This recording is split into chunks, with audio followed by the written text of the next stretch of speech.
Recording and আমি আপনাদের already আমাদের টপিক কি হবে সেটা অ্যানাউন্স করা ছিল। আমি একটা কোয়েশ্চেন, যদিও এটা ক্যাপলান থেকে আমি এক্সট্রাক্ট করে আলাদা করে দুইটা ফার্স্ট ইয়ার কোয়েশ্চেন, একটা হচ্ছে সেপ্টেম্বর ডিসেম্বর 2022 আর এটা হচ্ছে মার্চ জুন 2022। সো এই দুইটা কোয়েশ্চেন আজকে ট্রাই করব আমরা কভার আপ করার জন্য। লেটস সি আমরা কতটুকু আসলে এটা কমপ্লিট করতে পারবো। এন্ড এই দুইটা কোয়েশ্চেন মোটামুটি ভাবে আমাদের গ্রুপ অ্যাকাউন্টিং এর অল অ্যাসপেক্ট কভার করে, মানে that is step acquisition, disposal, তারপর হচ্ছে আপনার ইকুইটি মেথড, তারপর হচ্ছে জয়েন্ট অ্যারেঞ্জমেন্ট। সো মোটামুটি ভাবে একটা হোল রিভিশন হয়ে যাবে এখান থেকে। সো হোপফুলি আমাদের যে গ্রুপ অ্যাকাউন্টিং এর পার্ট গুলো আছে এটা আজকের পরে হয়তোবা আমরা আগামীকাল একটা ক্লাস রাখবো ওভারঅল রিমেইনিং যদি কোনো কোয়েশ্চেন থাকে সেটা প্র্যাকটিস করার জন্য। বাকি কোয়েশ্চেন্স গুলো আমি রিকোয়েস্ট করবো আপনি বাসায় একটু মানে ওইভাবে দেখবেন এবং আপনারা যেন এই কোয়েশ্চেন গুলো ট্রাই করবেন। আমরা যে প্র্যাকটিস প্ল্যাটফর্মটাতে মানে প্র্যাকটিস করতেছি, ফলো করতেছি, সেখানে প্র্যাকটিস গুলো করার জন্য। সো আমরা ফার্স্টেই সেপ্টেম্বর ডিসেম্বর 2022 দেখতেই পাচ্ছেন এখানে। আহ এই কোয়েশ্চেনটা ফার্স্টে আমরা প্র্যাকটিস করার ট্রাই করি। And আমরা গত ক্লাসেও কিন্তু অলরেডি আপনাদেরকে দেখাইছি যে আমাদের কোশ্চেনের উইন্ডোটা কেমন হবে। সো লেফট সাইডে আমার এক্সিবিটস গুলো থাকবে, রিকোয়ারমেন্টস গুলো থাকবে এবং আমার রেসপন্স অপশনস গুলো থাকবে। আমি আমার এক্সিবিট গুলো একটা একটা করে ফলো করে আমার রিকোয়ারমেন্ট গুলো আহ, ভালো করে আন্ডারস্ট্যান্ডিংটা ঠিক করে দেন আমি আমার যেই রেসপেক্টিভ কোশ্চেনটার আনসার, এটাকে আমি ওয়ার্ড প্রসেসরে করব নাকি স্প্রেডশিটে করব, সেই রেসপেক্টিভ অপশনে আমি আমার প্ল্যাটফর্মে আনসার করব। So before starting the left side আমরা একটু ওভারঅল আন্ডারস্ট্যান্ডিংটা দেখি যে আসলে আমাদের এইখানে কি কি জিনিস ওরা বলতেছে, যেটা আমাদের এক্সিবিট গুলোতে দেওয়া আছে। ওকে, সো বেসিক্যালি আমাদের এখানে যেটা দেওয়া আছে সেটা হচ্ছে একটা basic information understanding on the questions. এখানে গ্রুপের একটা ওভারঅল আইডিয়া দেওয়া হয় যে আসলে কে প্যারেন্ট কোম্পানি, তার রিপোর্টিং ডেট কবে, এক্সিবিট গুলোর পয়েন্ট গুলো কি কি নিয়ে, মানে এক্সিবিট 1 কি নিয়ে, 2 কি নিয়ে, 3 কি নিয়ে। সো এটা একটা ছোট্ট একটা ব্রিফ এখানে দেওয়া থাকে। এন্ড আমাদের মেইন পার্টটাই আসলে এক্সিবিট গুলো দেখা, দেখে রিকোয়ারমেন্ট গুলো দেখে তারপরে হচ্ছে আনসারটা প্ল্যান করা। সো লেট স্টার্ট দেন। আমরা আমাদের ব্রিফটা একটু ভালো করে দেখি। Starling Company is currently preparing its individual and consolidated financial statements for the year ended 31st March 2009 in accordance with IFRS। তার মানে খেয়াল করে দেখেন, Starling Company what they do, they prepare individual মানে separate financial statement as per IS 27 and also consolidated financial statements as per IFRS 10 এবং তার reporting date কবে 31st March 2009 এবং আইএফআরএস ফলো করেই তারা এই রিপোর্টিং গুলো করে থাকে। The following exhibits available on the left side of the screen provide information relevant to the question. So আমার তিনটা এক্সিবিট আছে, এর মধ্যে নাম্বার 1 হচ্ছে acquisition of Bart Hold company. এই বার্ট হোল্ড কোম্পানিকে যে অ্যাকুইজিশনটা করেছে সেটার ডেসক্রিপশনটা কি দেখেন। Describes the purchase of 40% of Bart Hole Company on 1st January 2007। তার মানে বার্টহোল কোম্পানি থেকে সে 1st জানুয়ারি 2007 তার মানে খেয়াল করে দেখেন কত বছর আগে, ঠিক 2 বছর আগের কথা বলতেছে কিন্তু আমাকে, কেননা আমার রিপোর্টিং ডেট হচ্ছে 31st March 2009, but A 40% acquire করেছে 1st January 2007, তার মানে ঠিক আরো 2 বছর আগের কথা। And the further acquisition of 35% on 1st December 2008, তার মানে ঠিক 4 মাস আগে এই ফাইন্যান্সিয়াল ইয়ারে সে আরো 35% অ্যাকোয়ার করেছে। So this is call step acquisition. আমরা এটার অ্যাকাউন্টিং ট্রিটমেন্টটা সবাই বুঝতে পারি, আমরা সবাই জানি যে what is call step acquisition. আমি যে আমার কোনো একটা সাবসিডিয়ারিকে, যেটা previously either it was a pure investment or an associate, সেখান থেকে it is going forward with subsidiary. So এখানেও ঠিক একই জিনিস আসছে। যেমন আপনি যদি খেয়াল করে দেখেন 1st January থেকে টিল 1st December পর্যন্ত, মানে এই ডেট পর্যন্ত কিন্তু তার যে এই ইনভেস্টমেন্টটা ছিল বার্ট হোল্ড কোম্পানিতে, এটা কিন্তু তার ইনভেস্টমেন্ট ছিল হচ্ছে 40%। So considering as associate, and first December থেকে এটা কিন্তু আর অ্যাসোসিয়েট নেই, কেননা ফার্স্ট ডিসেম্বর থেকে it is actually starting as a subsidiary company, right? And first December থেকে কিন্তু এটা আমার জন্য এখন গ্রুপ অ্যাকাউন্টিং হয়ে যাবে, মানে এটা আমার কনসলিডেশন হয়ে যাবে। সো ফার্স্ট ডিসেম্বর থেকে আমরা কি করব, আমরা সবাই জানি যে আমার কন্ট্রোলটা এস্টাবলিশ হচ্ছে first December 2008।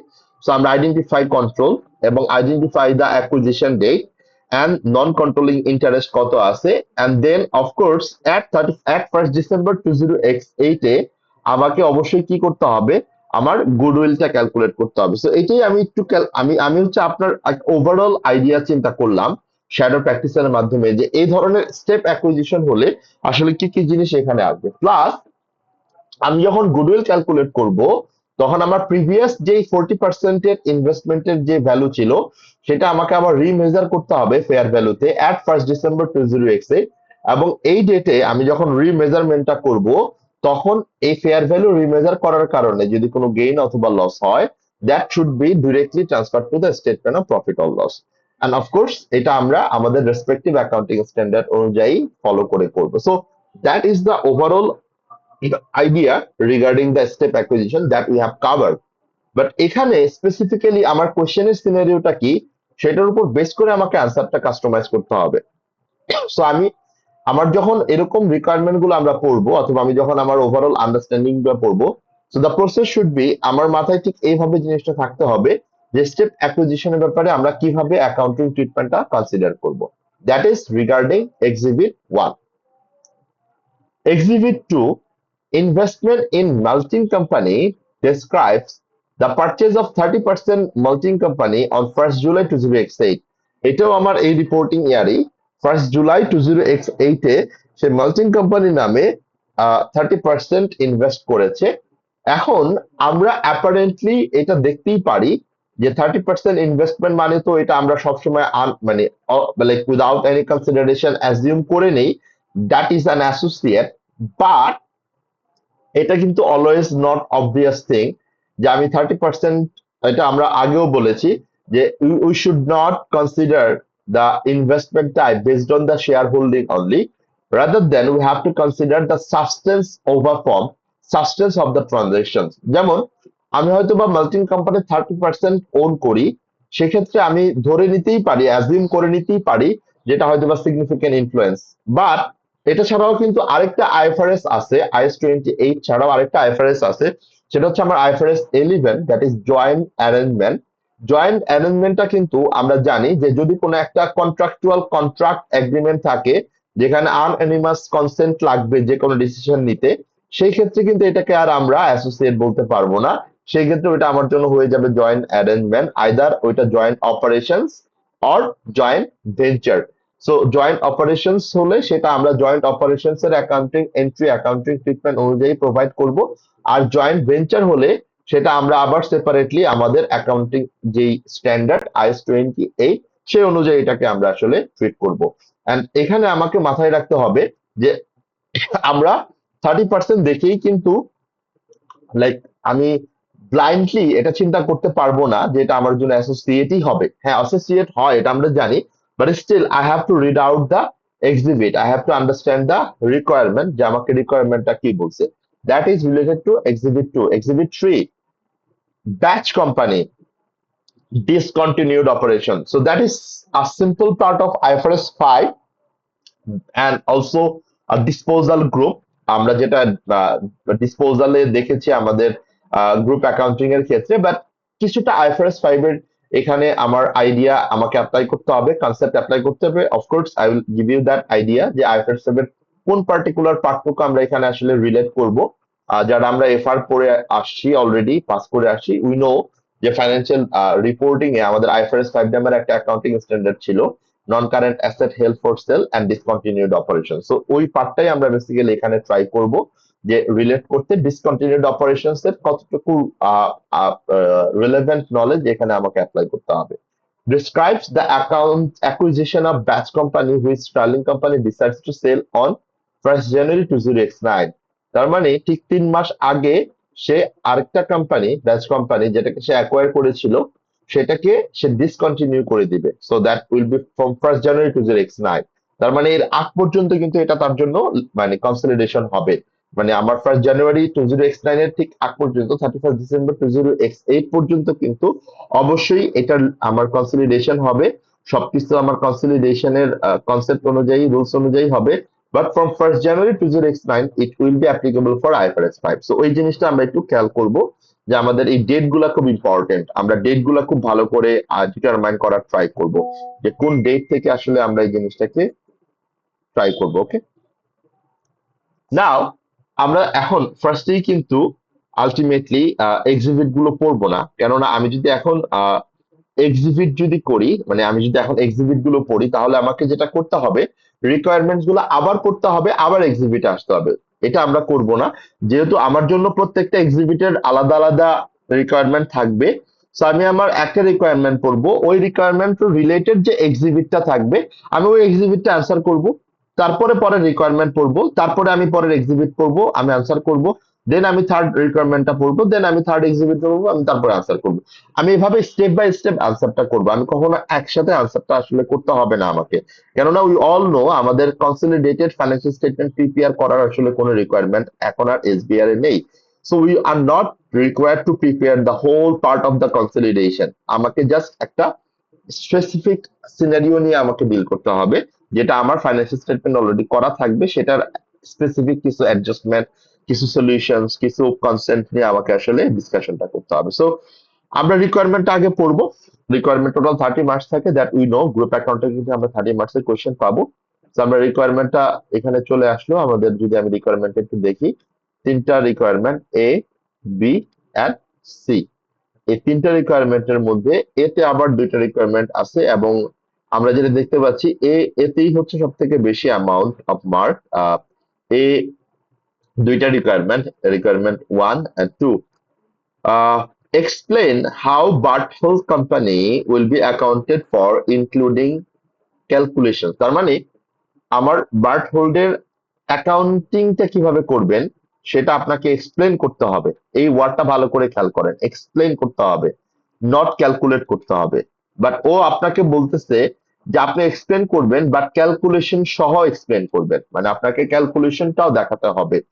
In Sterling Company's consolidated statement of profit or loss for the year ended 31st March 2009, and explain and show how the goodwill in Barthold Company would be calculated at 1st December 2008, যেটা আমরা already জানি। So আমাকে এখানে যেটা করতে হবে যে আমার কনসলিডেটেড ফাইন্যান্সিয়াল স্টেটমেন্টে বার্টহোল্ড কোম্পানির যে ইনভেস্টমেন্টটা, সেটাকে আমি কিভাবে অ্যাকাউন্টিং করব, কিভাবে এটা আমি প্রেজেন্ট করব, সেটার এক্সপ্লেনেশন আমাকে দিতে হবে। এন্ড দেন আমি আমার 1st December 2008 এ এটার গুডউইল কিভাবে মানে ক্যালকুলেট করব সেটা আমাকে ক্যালকুলেটও করতে হবে, এবং এটা এক্সপ্লেনও করতে হবে আমি গুডউইলটা কিভাবে ক্যালকুলেট করলাম। সো খেয়াল করে দেখেন আমার এখানে combination of calculation and explanation, total 8 marks for 1 and 6 marks for the second question, second requirement, total 14 marks.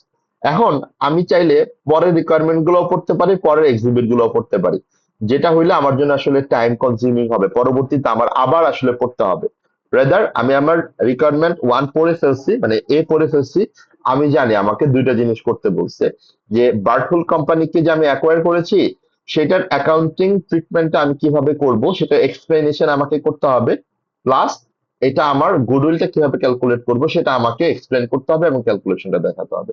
তো আমি আমার একটা ওভারঅল প্ল্যানিং তো অলরেডি বললাম আপনাদেরকে যে what will be hour like approach. আমরা ফার্স্টে যেটা দেখবো, আমরা এক্সিবিটটা পড়ে বুঝতে পারবো অথবা বোঝার ট্রাই করব যে আসলে এখানে আমার কি কি রেলেভেন্ট ইনফরমেশন আছে আমার মানে এক্সপ্লেনেশনের জন্য এবং ক্যালকুলেশনের জন্য। সো আমরা এক্সিবিটটা একটু পড়ে ফেলি এট এ গ্ল্যান্স, তাহলে হয়তো আমার জন্য প্ল্যান করাটা আরেকটু ইজি হবে, যে আসলে এখানে আমার কি কি ইনফরমেশন আমাকে নতুন করে আসলে কনসিডার করতে হবে। প্রিভিয়াসলি আমরা যেটা করলাম সেখান থেকে তো আমরা একটা ওভারঅল মানে জাস্ট শ্যাডো প্র্যাকটিসের মাধ্যমে দেখলাম যে আসলে কিভাবে আমরা আমাদের স্টেপ অ্যাকুইজিশনটাকে কনসিডার করব। এন্ড আমরা অলরেডি এটা দেখেছি, it's an step acquisition. So সেই ক্ষেত্রে আমার স্টেপ অ্যাকুইজিশনের অ্যাকাউন্টিং ট্রিটমেন্টটা মাথায় রাখতেই হবে। নাও আপনি দেখেন এখানে সিনারিওটা কি বলছে, Sterling company pay 25 million for 40% of Barthold Company's 10 million $1 ordinary shares on 1st January 2007 when Barthold Company's retained earnings were 18 million. তাহলে এটা খুব স্পেসিফিক একটা ইনফরমেশন। ইনভেস্টমেন্ট কস্ট এটা দেওয়া আছে 25 মিলিয়ন এবং ওর টোটাল শেয়ারের ভ্যালু মানে শেয়ারের নাম্বার হচ্ছে 10 মিলিয়ন। এই 10 মিলিয়নের মধ্যে ও 40% অ্যাকোয়ার করেছে। এটা নমিনাল ভ্যালু হচ্ছে $1 পার শেয়ার এবং অ্যাকোয়ার করেছে হচ্ছে 1st জানুয়ারিতে, যেটা বেসিক্যালি হচ্ছে আমার, আমি যদি দেখি ঠিক 2 বছর মানে মানে 2 বছর না, মানে ঠিক 1 বছর 3 মাস আগের কথা। Bartle companies retained earnings were 18 million এবং ওই ডেটে মানে অ্যাকুইজিশন ডেটে ওর রিটেন আর্নিং ছিল হচ্ছে 18 million. That's it. Bartle Company has no other reserves. Sterling Company exercised significant influence. এই যে কথাটা বলছে এটাই কিন্তু আমার জন্য আলটিমেটলি সাফিসিয়েন্ট টু ডিটারমাইন যে এটা আমার 1st জানুয়ারি 2007 থেকে ইট ইজ অ্যান অ্যাসোসিয়েট। এটা কিন্তু আমার জন্য একটা significant influence and companies financial operating policy decision. তার মানে আমি এখান থেকে ডিসিশন নিয়ে ফেলছি যে আমার 1st জানুয়ারি থেকে 1st ডিসেম্বর 2008 পর্যন্ত এটা আমার সিগনিফিকেন্ট ইনফ্লুয়েন্স হিসেবে ট্রিট হবে এবং এটা আমার IS 28, that is investment in associate and joint ventures, যেটার ইকুইটি মেথডে আমাকে অ্যাকাউন্টের ট্রিটমেন্ট দিতে হবে। এই যে কথাগুলো আমরা বলতেছি এটাই কিন্তু আমার জন্য আসলে আনসার করার প্যারামিটার। সো আমরা এইভাবে চিন্তা করব যে আমি আমার 40% এর যে ইনভেস্টমেন্ট কস্ট 25 মিলিয়ন, এটা আমার investment in associate debit, bank credit, এটার সাথে এখন আমার অ্যাড হবে যে পোস্ট অ্যাকুইজিশন প্রফিট যতটুকু হয় আমার এই ইনভেস্টমেন্ট ইন অ্যাসোসিয়েটেড, এইটুকু আমি আমার অ্যাসোসিয়েটেড অ্যাকাউন্টিং ট্রিটমেন্ট হিসেবে কনসিডার করব। বাট এরপরে প্যারাগ্রাফটা দেখেন, a further 35% stake in Bartol Company was acquired on 1st December 2008 for 41 million. এখন ভালো করে দেখেন, আগে ছিল আপনি 40% অ্যাকোয়ার করেছিলেন 25 মিলিয়ন, বাকি 35% মানে বাকি 40% এর পরে আবার আপনি অ্যাকোয়ার করেছেন 35%। তার মানে এখন টোটাল অ্যাকুইজিশনটা কত হয়ে যাচ্ছে? 40% প্লাস 35%। এখন কিন্তু আপনার কন্ট্রোল চলে আসছে। So you have already establish the control, right? Tanzim কি? Yes, yes, okay. তার মানে you have obtain control of 75% in total.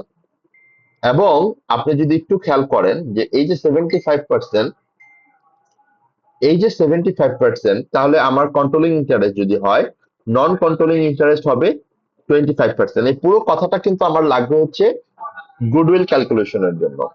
When the fair value of Bartels Company's identifiable asset and liabilities was 55.3 million, তার মানে তার net অ্যাসেটের value ছিল হচ্ছে 55.3 million and Bartels Company's retained earnings were 42.3 million, এবং তার written earning ছিল হচ্ছে 42.3 million. ওকে, তাহলে আগে ছিল হচ্ছে 18 মিলিয়ন, এখন হচ্ছে 42.3 মিলিয়ন। তাহলে আমরা যদি ঠান্ডা মাথায় চিন্তা করি, আমার এই যে যতটুকু বাড়ছে রিটেন আর্নিংস, ততটুকু আমার 40% অ্যাসোসিয়েট হিসেবে আমাকে ট্রিট করতে হবে আমার as per relevant accounting standard. The difference between the fair value of the identifiable asset and liabilities carrying amount related to non-depreciable land, এবং ওর যে আমার ফেয়ার ভ্যালু অ্যাডজাস্টমেন্ট আছে এবং এই ফেয়ার ভ্যালু অ্যাডজাস্টমেন্টের কারণে যতটুকু আসলে ওর ইনক্রিজ করছে সেটা হচ্ছে জাস্ট নন ডেপ্রিসিয়েবল ল্যান্ডের জন্য। তার মানে এখানে কোনো ডেপ্রিসিয়েশনের ব্যাপারটা আর আসবে না। The market price of Barthold's কোম্পানির শেয়ার, বার্টহোলস মানে কিন্তু আমার investee, not parent, prior to 1st December 2008 was 9.2 million $2 per share. এটা কেন দিল? Just to calculate the associate value, মানে অ্যাসোসিয়েটের ফেয়ার ভ্যালু। তাহলে খেয়াল করে দেখেন অ্যাসোসিয়েটের ওই সময় আমার ফেয়ার ভ্যালু কত ছিল, আমি যদি ঠান্ডা মাথায় চিন্তা করে দেখি। অ্যাসোসিয়েটের আমার ওই সময় আমি যখন ইনভেস্টমেন্টটা করেছিলাম তখন আমি 25 মিলিয়ন দিয়ে ইনভেস্ট করেছিলাম। এখন ওই ইনভেস্টমেন্টের ফেয়ার ভ্যালু কত? আপনি যদি ভালো করে খেয়াল করেন 10 মিলিয়ন ইন্টু 40%, এটাকে আপনি মাল্টিপ্লাই করবেন $9.2 পার শেয়ার দিয়ে। এই $9.2 পার শেয়ার দিয়ে মাল্টিপ্লাই করলে যেটা আসবে সেটাই হচ্ছে আপনার যে ফেয়ার ভ্যালু বাড়ছে সেটা সেটুকুর ভ্যালু, যেটা আপনাকে আলটিমেটলি গেইন হিসাবে দেখাতে হবে। And then Sterling Company measures non-controlling interest at a fair value at the date of acquisition. Again, এই বাকি যে 25% যেটা আপনি ইনভেস্ট মানে অ্যাকোয়ার করেন নাই, এই 25% এর এনসিআর ভ্যালু কিন্তু আপনাকে মেজার করতে হবে এই $9.2 দিয়ে, যেটা ও বলে দিচ্ছে আপনাকে যে ফেয়ার ভ্যালু দিয়ে মেজার করতে হবে। And the last line, goodwill at 31st March 2009 is not impaired.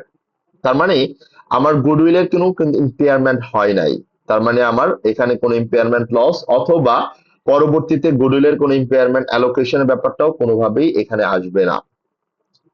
এরপর একটা লাইন আছে, সেটা আমার প্রফিট অ্যান্ড লসকে অ্যালোকেট করার জন্য আসবে, কেননা আমি বার্টহোল্ড কোম্পানি মানে যে আমার ইনভেস্টি, ও এই বছরের টোটাল কত প্রফিট করেছে 11.1 মিলিয়ন। এই 11.1 মিলিয়নের জন্য কিন্তু দুইটা পার্ট হবে, একটা হচ্ছে আমার অ্যাসোসিয়েট যখন সে ছিল, অ্যাসোসিয়েট থাকলে কি হবে 11.1 মিলিয়নের আমার টোটাল কত মাস আপনি যদি ভালো করে খেয়াল করে দেখেন ডিসেম্বর পর্যন্ত, ঠিক না? মানে ডিসেম্বর 1 তারিখের আগ পর্যন্ত, তার মানে এপ্রিল থেকে যদি আমি বলি April, May, June, July, August, September, October, November, December, 9 month.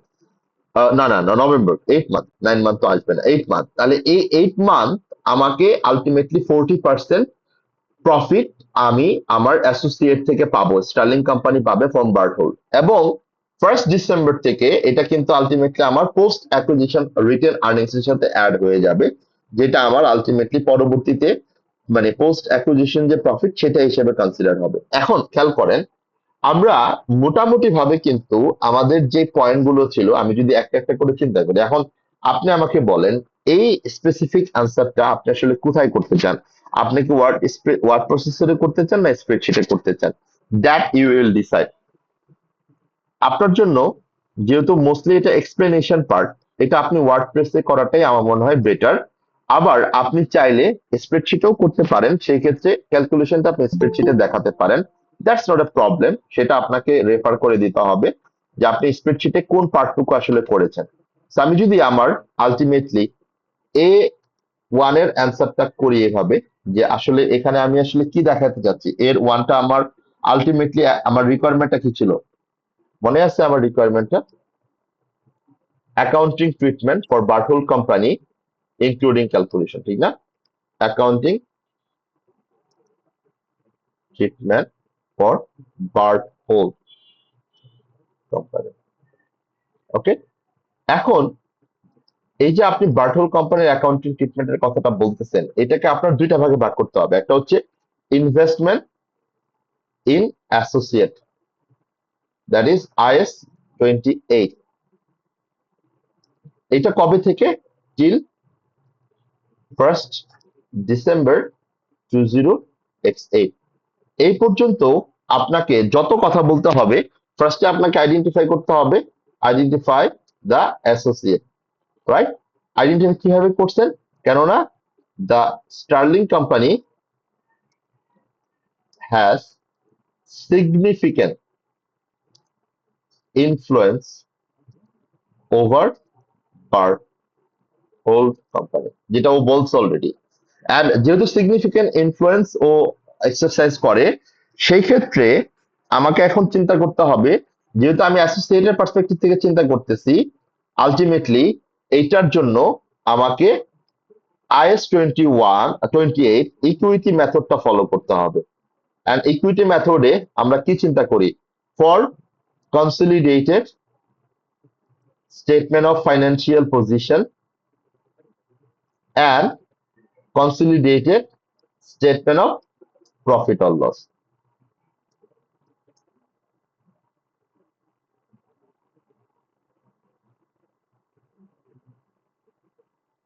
ঠিক আছে?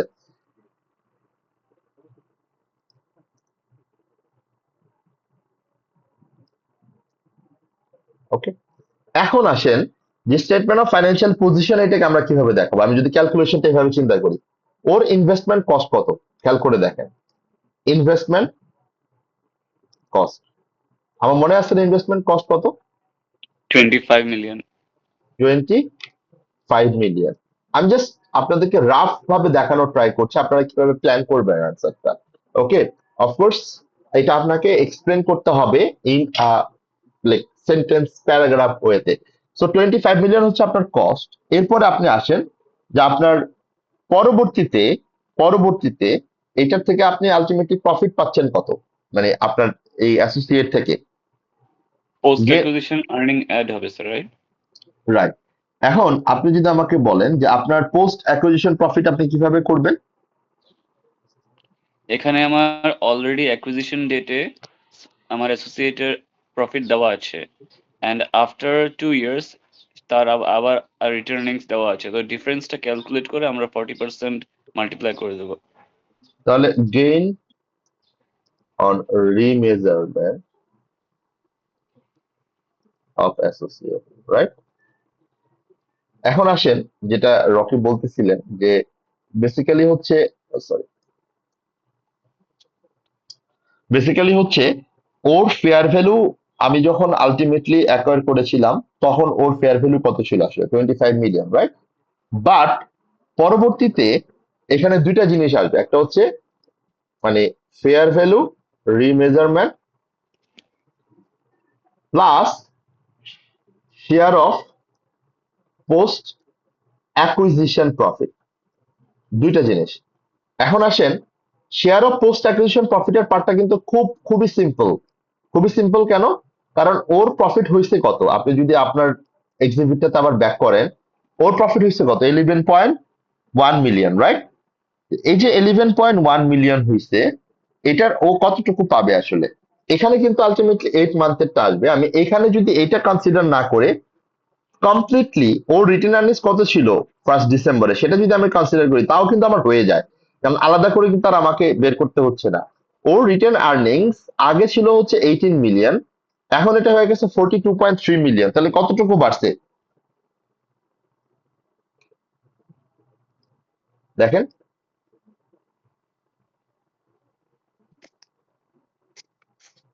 42.3 মিলিয়ন লেস 18 মিলিয়ন, এইটার কত পার্সেন্ট সে পাবে, 40% পাবে। তাহলে কত হয় 40%? 24.3 into 40, হ্যাঁ, 9.72 million. 9.72 মিলিয়ন। এটা হচ্ছে আমার share of post acquisition profit, number one. এরপরে আসেন আমার ফেয়ার ভ্যালু রিমেজারমেন্ট। যখন আমি আমার আলটিমেটলি আমার অ্যাসোসিয়েটকে অ্যাকোয়ার করেছিলাম, তখন আমার অ্যাসোসিয়েটের আসলে ভ্যালু কত ছিল, একটু ঠান্ডা মাথায় যদি আমরা চিন্তা করি, 25 মিলিয়ন, আমার কস্ট ছিল কত, 25। বাট পরবর্তীতে আপনি যদি আপনার রিমেজার করেন, রিমেজার করার সময় ফেয়ার ভ্যালু রিমেজারমেন্ট কত হচ্ছে, ফেয়ার ভ্যালু রিমেজারমেন্ট 10 মিলিয়ন হচ্ছে number of share into 40% into I think 9.2. 40% into or share value কত ছিল, $9.2 পার শেয়ার,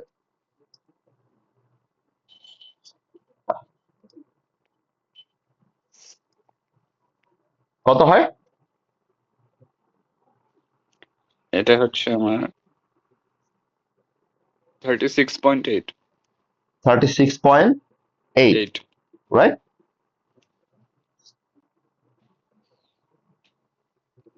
এখন আপনি একটু ঠান্ডা মাথায় চিন্তা করে দেখেন যে আমার বেসিক্যালি হচ্ছে, আমি যদি এখন পুরো ক্যালকুলেশনটা এভাবে করি 36.8 এর এখানে, যে আমার গেইন অন ফেয়ার ভ্যালু রিমেজারমেন্ট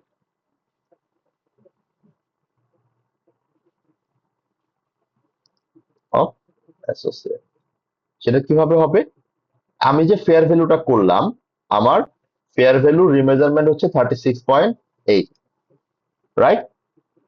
এখান থেকে আমার ক্যারিং অ্যামাউন্ট আমি বাদ দিব, right, less carrying value. Carrying value of investment কত করলাম আমরা, ক্যারিং ভ্যালু অফ ইনভেস্টমেন্ট হচ্ছে ইনভেস্টমেন্ট কস্ট 25 মিলিয়ন প্লাস এই যে share of post acquisition profit, এই দুইটাকে যদি আমি এখন অ্যাড করি,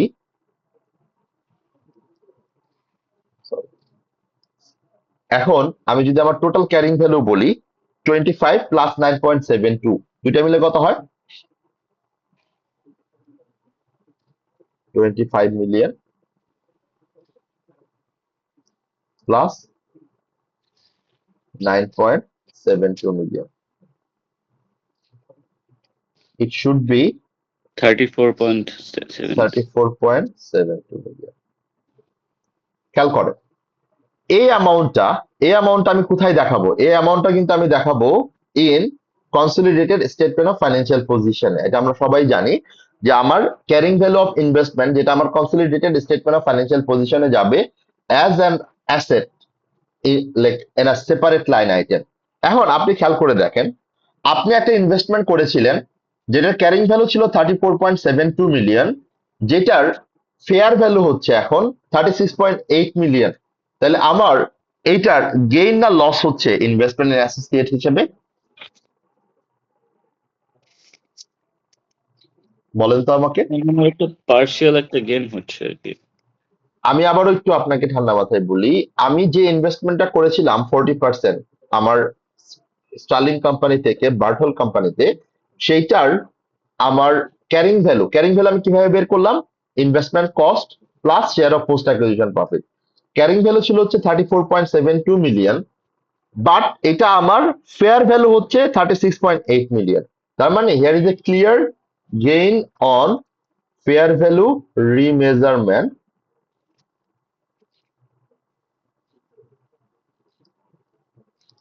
অ্যাট কবে? 1 ডিসেম্বর 2008 এ। কত টাকা হয়? এই যে অ্যামাউন্টটা আমরা মাত্রই বললাম, 36.8 মিলিয়ন লেস 34.72 মিলিয়ন। এই যে গেইন যেটা আসবে, এটাই হচ্ছে আমার গেইন অন ফেয়ার ভ্যালু রিমেজারমেন্ট, যেটা আমরা consolidated statement of profit and লসে দেখাবো। ক্লিয়ার? এই হচ্ছে বেসিক্যালি আমার মেইন কথা। আমি যদি বলি একটা পার্ট, আমি আবারও বলছি সেটা কিন্তু একটা পার্ট, আরেকটা পার্ট কিন্তু এখনো পর্যন্ত আমরা আসিনি। আমার গেইন কত হয় একটু বলি kindly। 2.08. মিলিয়ন। এটা হচ্ছে আমার টিল ফার্স্ট, মানে আমি যদি বলি টিল ফার্স্ট গেইন হচ্ছে, এটা আমার যাবে consolidated statement of profit or লসে। ওকে, এই অ্যামাউন্টটা যাবে consolidated statement of profit or লসে, আর এই অ্যামাউন্টটা যাবে কনসলিডেটেড স্টেটমেন্ট অফ ফাইন্যান্সিয়াল পজিশনে। যদিও আমার এখানে শুধু consolidated statement of profit or লসের কথাটাই বলছে, বাট স্টিল আমরা এক্সপ্লেনেশনটা এখানে দেওয়ার রিজনটাই হচ্ছে যাতে পরবর্তীতে আমি বুঝতে পারি যে আমার কোন পোর্শনটা কোন স্টেটমেন্টের জন্য আমার রিলেভেন্ট। এটা গেল হচ্ছে আমার এই টিল 1 ডিসেম্বর 2008। এখন আসি ফ্রম 1 ডিসেম্বর 2008 অনওয়ার্ডস। এখানে কি হবে? টোটাল কন্ট্রোল,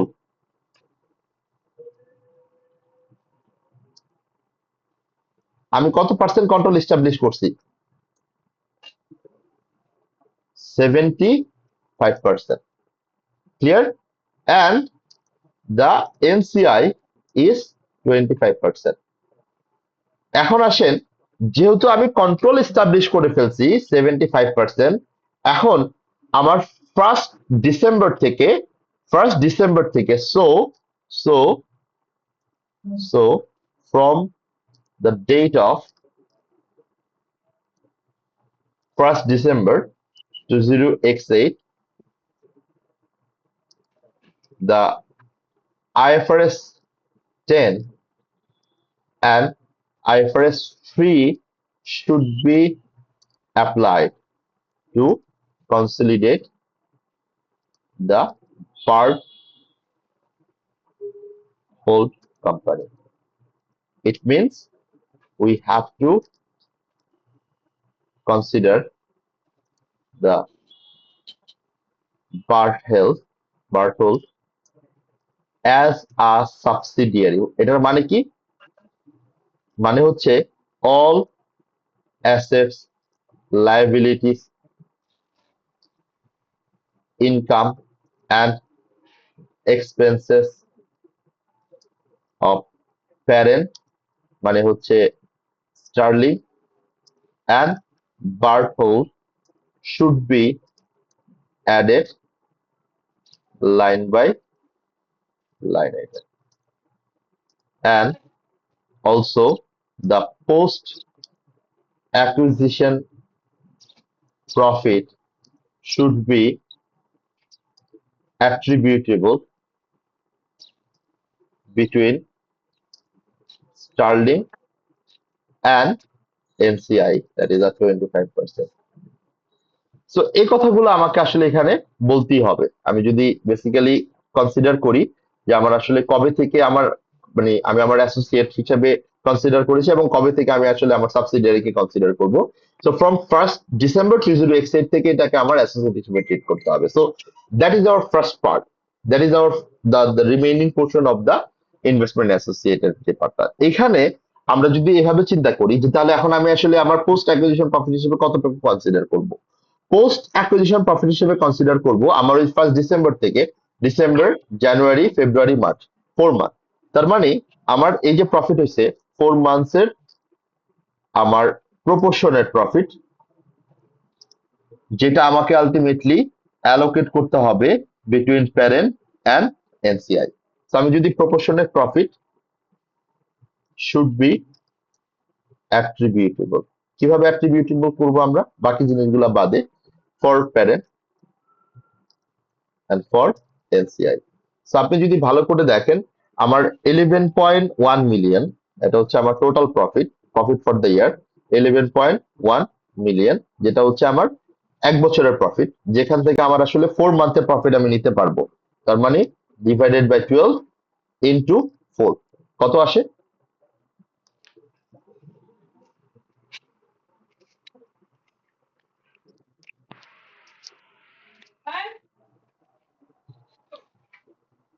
কত আসবে বলেন আমাকে।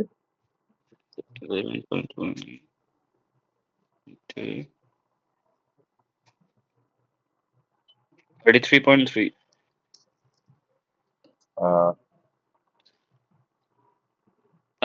Sorry. 11.1 million divided by 12 into 4 হওয়ার কথা না? Sir, 11.1 0.23. divided by 12 into 4, 3.7 million dollar.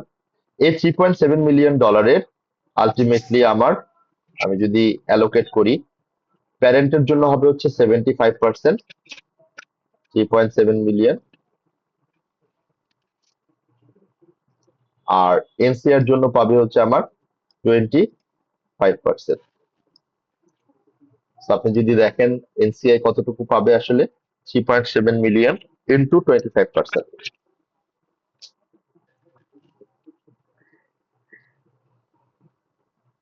3.7 into 0.25, 0.925 million সমান সমান 0.925 million. That should be the attributable to the NCI, আর বাকিটুকু যাবে হচ্ছে আমার প্যারেন্ট কোম্পানি। সো এই হচ্ছে বেসিক্যালি ডিসকাশন। আমি আপনাকে আবারও বলছি, আমরা কিন্তু একটা পার্ট নিয়ে কথা বললাম মাত্র, মানে যেটা বেসিক্যালি হচ্ছে 8 মার্চ। সো 8 মার্চের জন্য কিন্তু আমরা অনেকগুলো পয়েন্ট আসলে এখানে নিয়ে আসছি। সো আই বিলিভ আপনারা রিলেট করতে পারতেছেন যে কিভাবে আমরা আসলে এই পয়েন্টগুলোকে রিলেট করলাম আমাদের আন্ডারস্ট্যান্ডিং থেকে, নলেজ থেকে। এর বাইরে আমাদের কিন্তু আর কোনো পয়েন্ট ছিল না স্টেপ অ্যাকুইজিশনের ক্ষেত্রে। খেয়াল করেন আমরা কিন্তু মোটামুটি সবকিছু জিনিস কিন্তু কনসিডারেশনে নিয়ে আসি।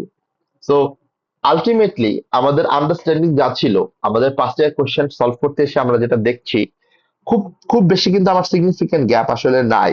ওকে, সো মোটামুটি ভাবে আমাদের কিন্তু আন্ডারস্ট্যান্ডিংটা আমাকে আপ টু ডেট রাখতে হবে, কোশ্চেন গুলো রেগুলার প্র্যাকটিস করতে হবে। সো এইভাবে আমাকে আসলে কনসিডারেশনটা চিন্তা করতে হবে। তো এটা একটু খেয়াল করব যাতে করে আমরা বেসিক্যালি মানে আমাদের এই নলেজ গুলোকে কোনোভাবে মিস আউট না করি, কারণ একটা সিকোয়েন্সিয়াল জিনিস এবং আমরা যদি একটু ভালো করে মাথায় রাখতে পারি তাহলে খুব ইজিলি কিন্তু আমরা এই ডিসকাশন গুলোতে মানে আমি আমার নিজেকে আসলে ইনকর্পোরেট করতে পারি আমার কোশ্চেনের সাথে।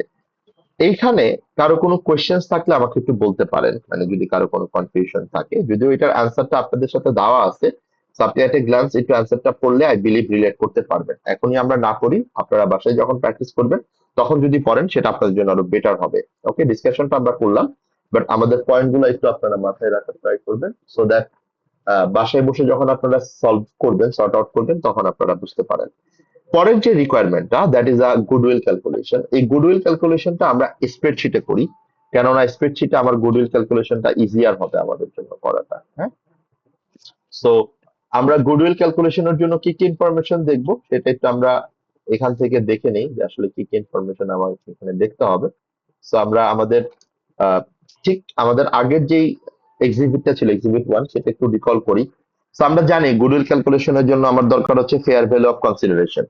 প্রথম কথা হচ্ছে আমার প্রিভিয়াস যে ভ্যালুটা সেটার ফেয়ার ভ্যালু আমি অলরেডি বের করেছি এখানে, খেয়াল করেন।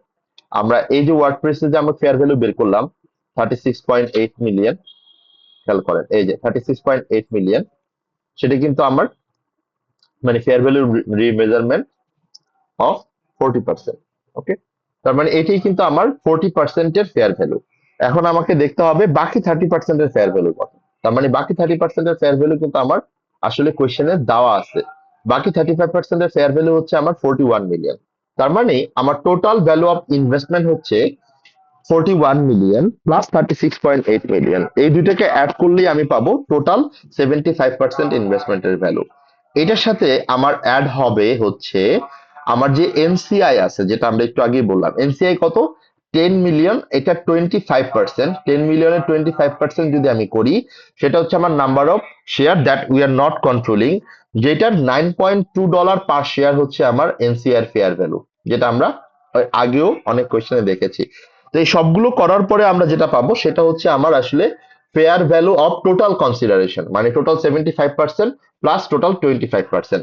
তাহলে এই দুইটাকে যখন আমি টোটাল ফেয়ার ভ্যালু কনসিডারেশন করব, এখান থেকে আমি বাদ দিব net asset of subsidiary at acquisition date. এই যে net asset of subsidiary at acquisition date, আমার নেট অ্যাসেট কত ছিল অ্যাকুইজিশন ডেটে? 55.3 million.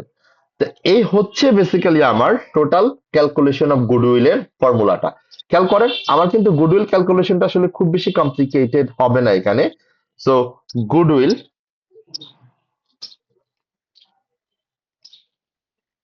Goodwill of Barthold at 1st December 20x8। Okay, 1st December 20x8 আমার গুডউইলের ফর্মুলা কি আমরা জানি সবাই। গুডউইল ক্যালকুলেট করতে আমার কি লাগবে? সো এটা হচ্ছে আমার বেসিক্যালি আমি মিলিয়নে কমন নিব, রাইট? সো আমার বেসিক্যালি এটা আমার ডলার মিলিয়ন, আমি আমার মিলিয়নে যেহেতু কমন রাখবো, সো আমি এটাকে আসলে মিলিয়ন করে রাখলাম। তো সেক্ষেত্রে আমি যত অ্যামাউন্ট দিব তত সবগুলো অ্যামাউন্ট আমার মিলিয়নেই দেখাবে। তাহলে ফার্স্টে আমার আসবে হচ্ছে fair value of previously acquired 40% investment. আমি যে 40% অ্যাকোয়ার করেছিলাম সেটার ফেয়ার ভ্যালু কত, সেটা ফেয়ার ভ্যালু আমরা অলরেডি 36.8 মিলিয়ন ক্যালকুলেশন করেছি কিন্তু, সো এটাকে কিন্তু আর আলাদা করে ক্যালকুলেশন করতে হবে না। Then fair value of step acquisition for 30%। আমার স্টেপ অ্যাকুইজিশনের যে 30% সেটা আমাকে এখন কনসিডার করতে হবে। স্টেপ অ্যাকুইজিশন 30% আমি কত দিয়ে অ্যাকোয়ার করেছি, যেটা আমার কোশ্চেনে সরাসরি বলা আছে 41 মিলিয়ন। সো এটা আমার হবে হচ্ছে 41 মিলিয়ন। ওকে, সো আমি 41 মিলিয়ন নিলাম। এটার সাথে এখন আমাকে অ্যাড করতে হবে at fair value of NCI কত পার্সেন্টের জন্য? 25%-এর জন্য। ফেয়ার ভ্যালু অফ এনসিআই আমি এখানেই ক্যালকুলেট করতে পারবো 10 মিলিয়ন ইন্টু 25% ইন্টু আমার কত করে ভ্যালু ছিল প্রত্যেকটার ভ্যালু? $9.2। তাহলে আমার 23 মিলিয়ন হচ্ছে total ultimately fair value of NCI. এইটাকে যদি আমি অ্যাড করি তাহলে আমি পাবো total value fair value of consideration, মানে হচ্ছে টোটাল 100% এর ভ্যালু আমরা পেলাম, রাইট? এখান থেকে এখন আমি বাদ দিব less fair value of net asset of Barthold একটু মিউট করি, কারো একজনের একটু সাউন্ডই হচ্ছে। বার্টল অ্যাট অ্যাকুইজিশন ডেট, আমার অ্যাকুইজিশন ডেটে ওর বার্টহোল্ডের নেট অ্যাসেট কত ছিল, এই যে খেয়াল করে দেখেন, when the fair value of Barthold company identifiable asset and liabilities, মানে আইডেন্টিফাইবল আমার নেট অ্যাসেট ভ্যালু ছিল হচ্ছে 55.3 মিলিয়ন। তাহলে এটাকে আমরা 55.3 মিলিয়ন করি, মাইনাস গেল। তাহলে এখন আমি যদি আমার এই ফর্মুলাটা ইউজ করি, গুডউইল অ্যাট অ্যাকুইজিশন ডেট কিন্তু আমরা পেয়ে যাচ্ছি। তাহলে গুডউইল অ্যাট অ্যাকুইজিশন ডেট আমার কত হবে, এই যে এই দুটাকে যদি আমি সাম করে দিই, তাহলে আমি পেয়ে যাব আমার গুডউইল অ্যাট অ্যাকুইজিশন ডেট কত, 45.5 মিলিয়ন হচ্ছে আমার গুডউইল অ্যাট অ্যাকুইজিশন ডেট, যেটা বেসিক্যালি আমাকে কনসিডার করতে হবে হচ্ছে ultimately consolidated statement of financial পজিশনের ইনট্যাঞ্জিবল অ্যাসেট হিসাবে। That's it. আপনি এটাকে এক্সপ্লেন করবেন, যেমন আপনি ফার্স্টই প্রত্যেকটা ক্যালকুলেশনের এক্সপ্লেনেশন আপনি ফার্স্টে দিবেন।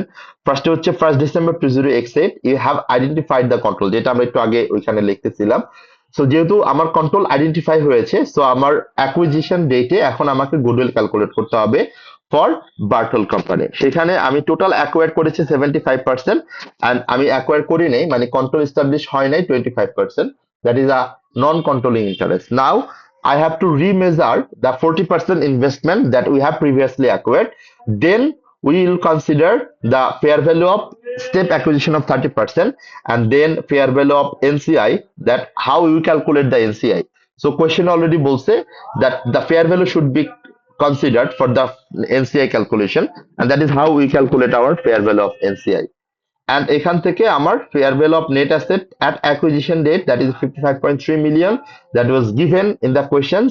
And if we deduct the fair value of NCI from the total value of consideration, we will get the goodwill at acquisition of 45.5 million, that should be considered in the consolidated statement of financial position as an intangible asset. So that's the summary, that's the actual explanation that we need to note down, point it down. So আপনাদের যদি কোনো একটা কারণে এই কথাগুলোকে একসাথে এত বড় করে বলতে প্রবলেম হয়, আপনি একটা একটা করে বলবেন, মানে একটা করে বুলেট পয়েন্ট, একটা করে পয়েন্ট আকারে বলবেন।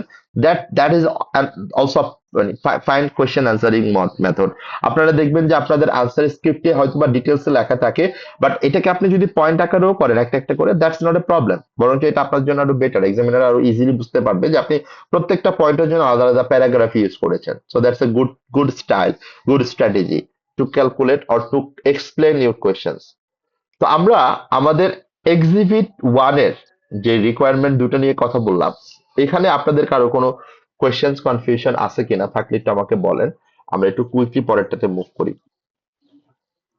স্যার এনসিআই 23 মিলিয়ন ভ্যালুটা একটু কার্সারটা রাখবেন, একটু অফ কোর্স, ক্যালকুলেশনটা দেখতাম আর কি। Of course. এই